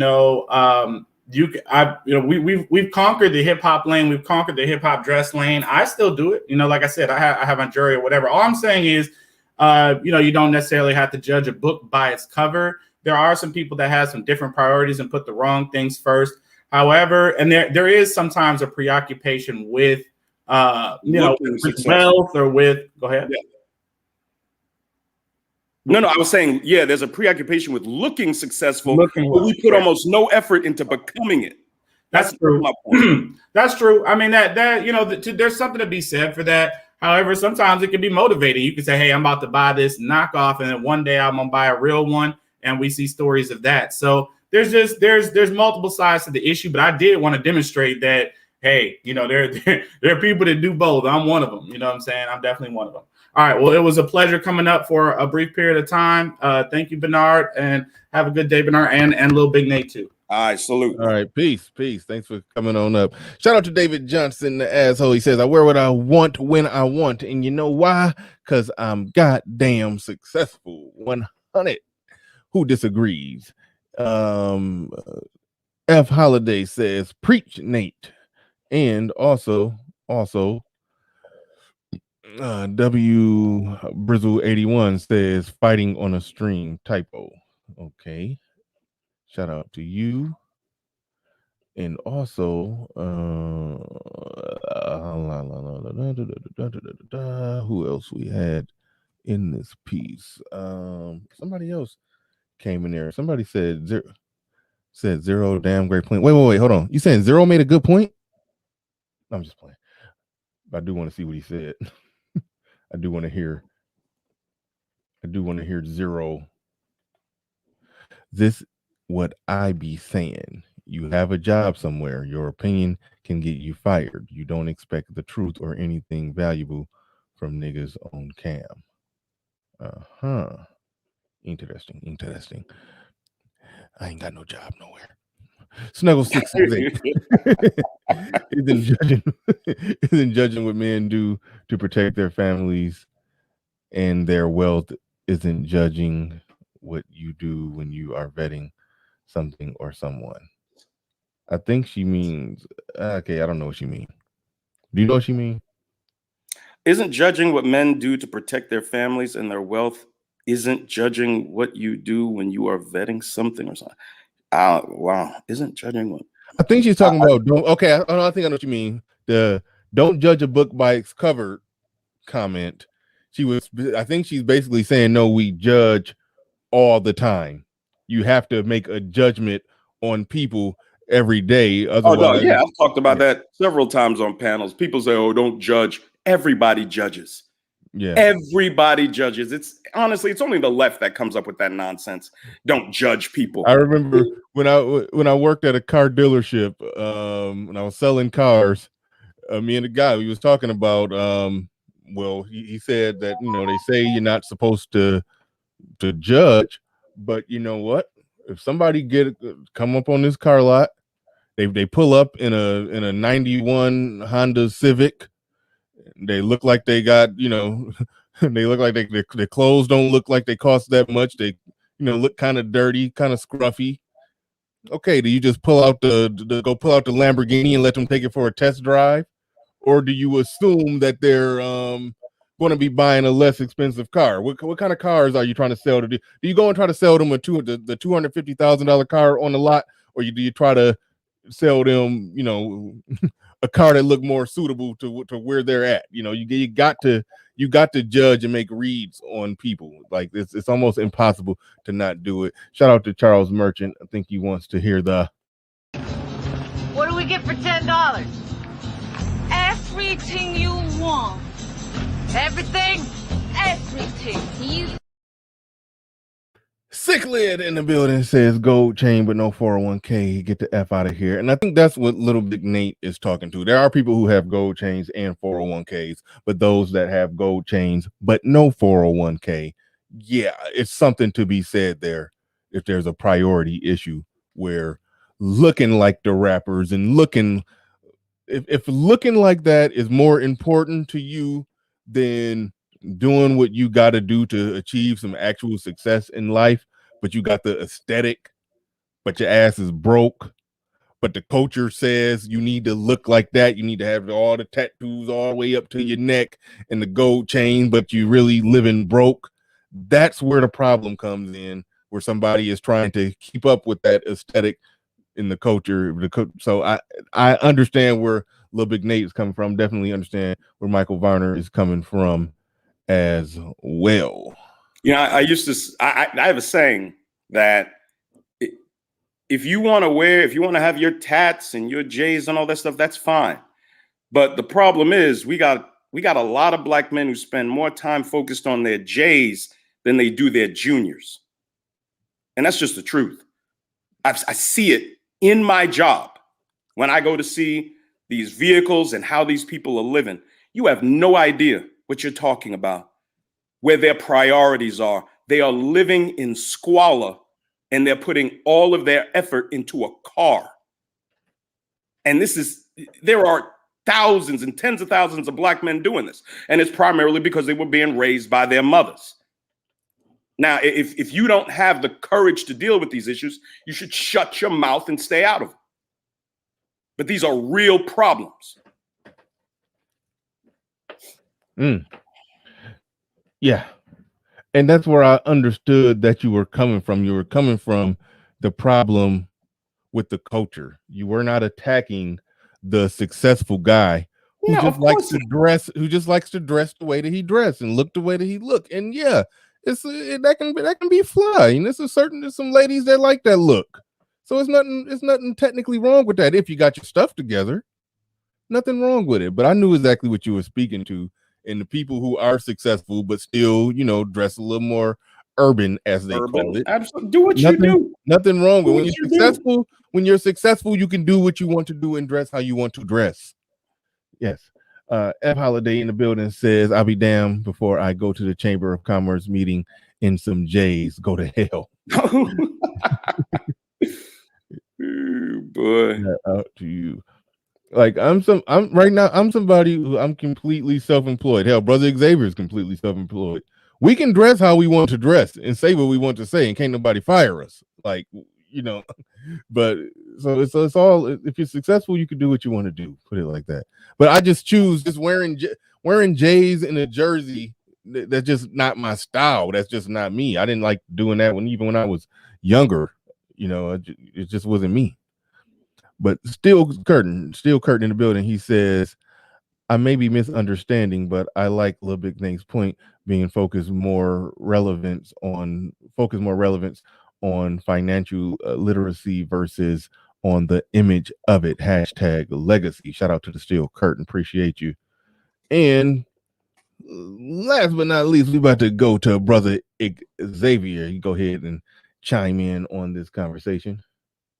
Yeah, and what's good, Brother Big Nate? What's up? I think what often gets missed with us as men and with us as people, the way you dress is a form of communication, man. Good point. Yeah, so it's a form of communication, but on the other side of that, sometimes there's a miscommunication because you can be a millionaire and be walking around in a white tee and jeans and Timberlands. And at the same time, you can have on a 3-piece suit and not have 2 nickels to rub together. So that's where the so-called miscommunication comes in. But what we got to understand is a lot of times how you dress is going to be how you're going to be perceived. Now, I'm not saying that that's right, because that is that's prejudging. That's prejudice. But that's kind of what it is. And like y'all was saying earlier, we all judge. All right. I mean, I work in a field where everybody walk around. I mean, you see me. I probably get more 5 days out the week. I got on a work uniform with my company logo on it and my name on it. And I wear the same thing my guys wear. Right. Now you look at me, you may see me all greasy and just think I'm some broke mechanic. But guess what? I can probably buy and sell your black ass. All right. So, I mean, when you put on a certain thing and you go out of your house, you are going to give off something. Because I say again, it's a form of communication. And what people see you as, you got to go ahead and accept that, man. Because whatever they perceive the uniform you got on, that's what they're going to think. If they see you with a nice tailored suit on, They're going to think you're some type of businessman. They're going to think you're some type of lawyer. They're going to think you're something, especially if it all depends on the age you are. All right. If you got a big ass jersey down to your knees and your goddamn pants down to your ass and you 55, motherfuckers are going to judge that. They're going to judge that. They're going to look at you and be like, damn, this old ass dude with these gray ass dreads and this gray beard dressed like a teenager. And I guess it has a lot to do with who you are in your life. Me, I'm a grandfather, right? So guess what? I can't dress the way my 14-year-old and 12-year-old freaking grandchildren dress. When I come to pick them up, me and them can't have on the same uniform, man. Me and my grandkids, all right? I mean, it all depends on who you are, what station of life you are in, and what you think of yourself and what you're trying to put out there to the world, man. That's what it all comes down to. I don't really think it has anything to do with money or anything else. And me as an old Negro, all right, I'm an old Negro. You ain't gonna catch me out there with my pants hanging off my ass. I got on this jersey that touches the floor. I got on shorts that go down to my shoes that don't even look like shorts. I mean, I don't dress like that. I'm too old, all right? And I represent other people. I represent other people. You think I want my grandkids getting teased in school because their grandfather dressed like a fucking extra in a hip-hop video? Absolutely not. But you're hating. That's hating, Brother X. You can't do that. You can't hate on these guys. I'm not hating on them. Yes, it is, man. You hating on us, man. No, I'm too old to dress like that. Another dude my age may not think he's too old to dress like that.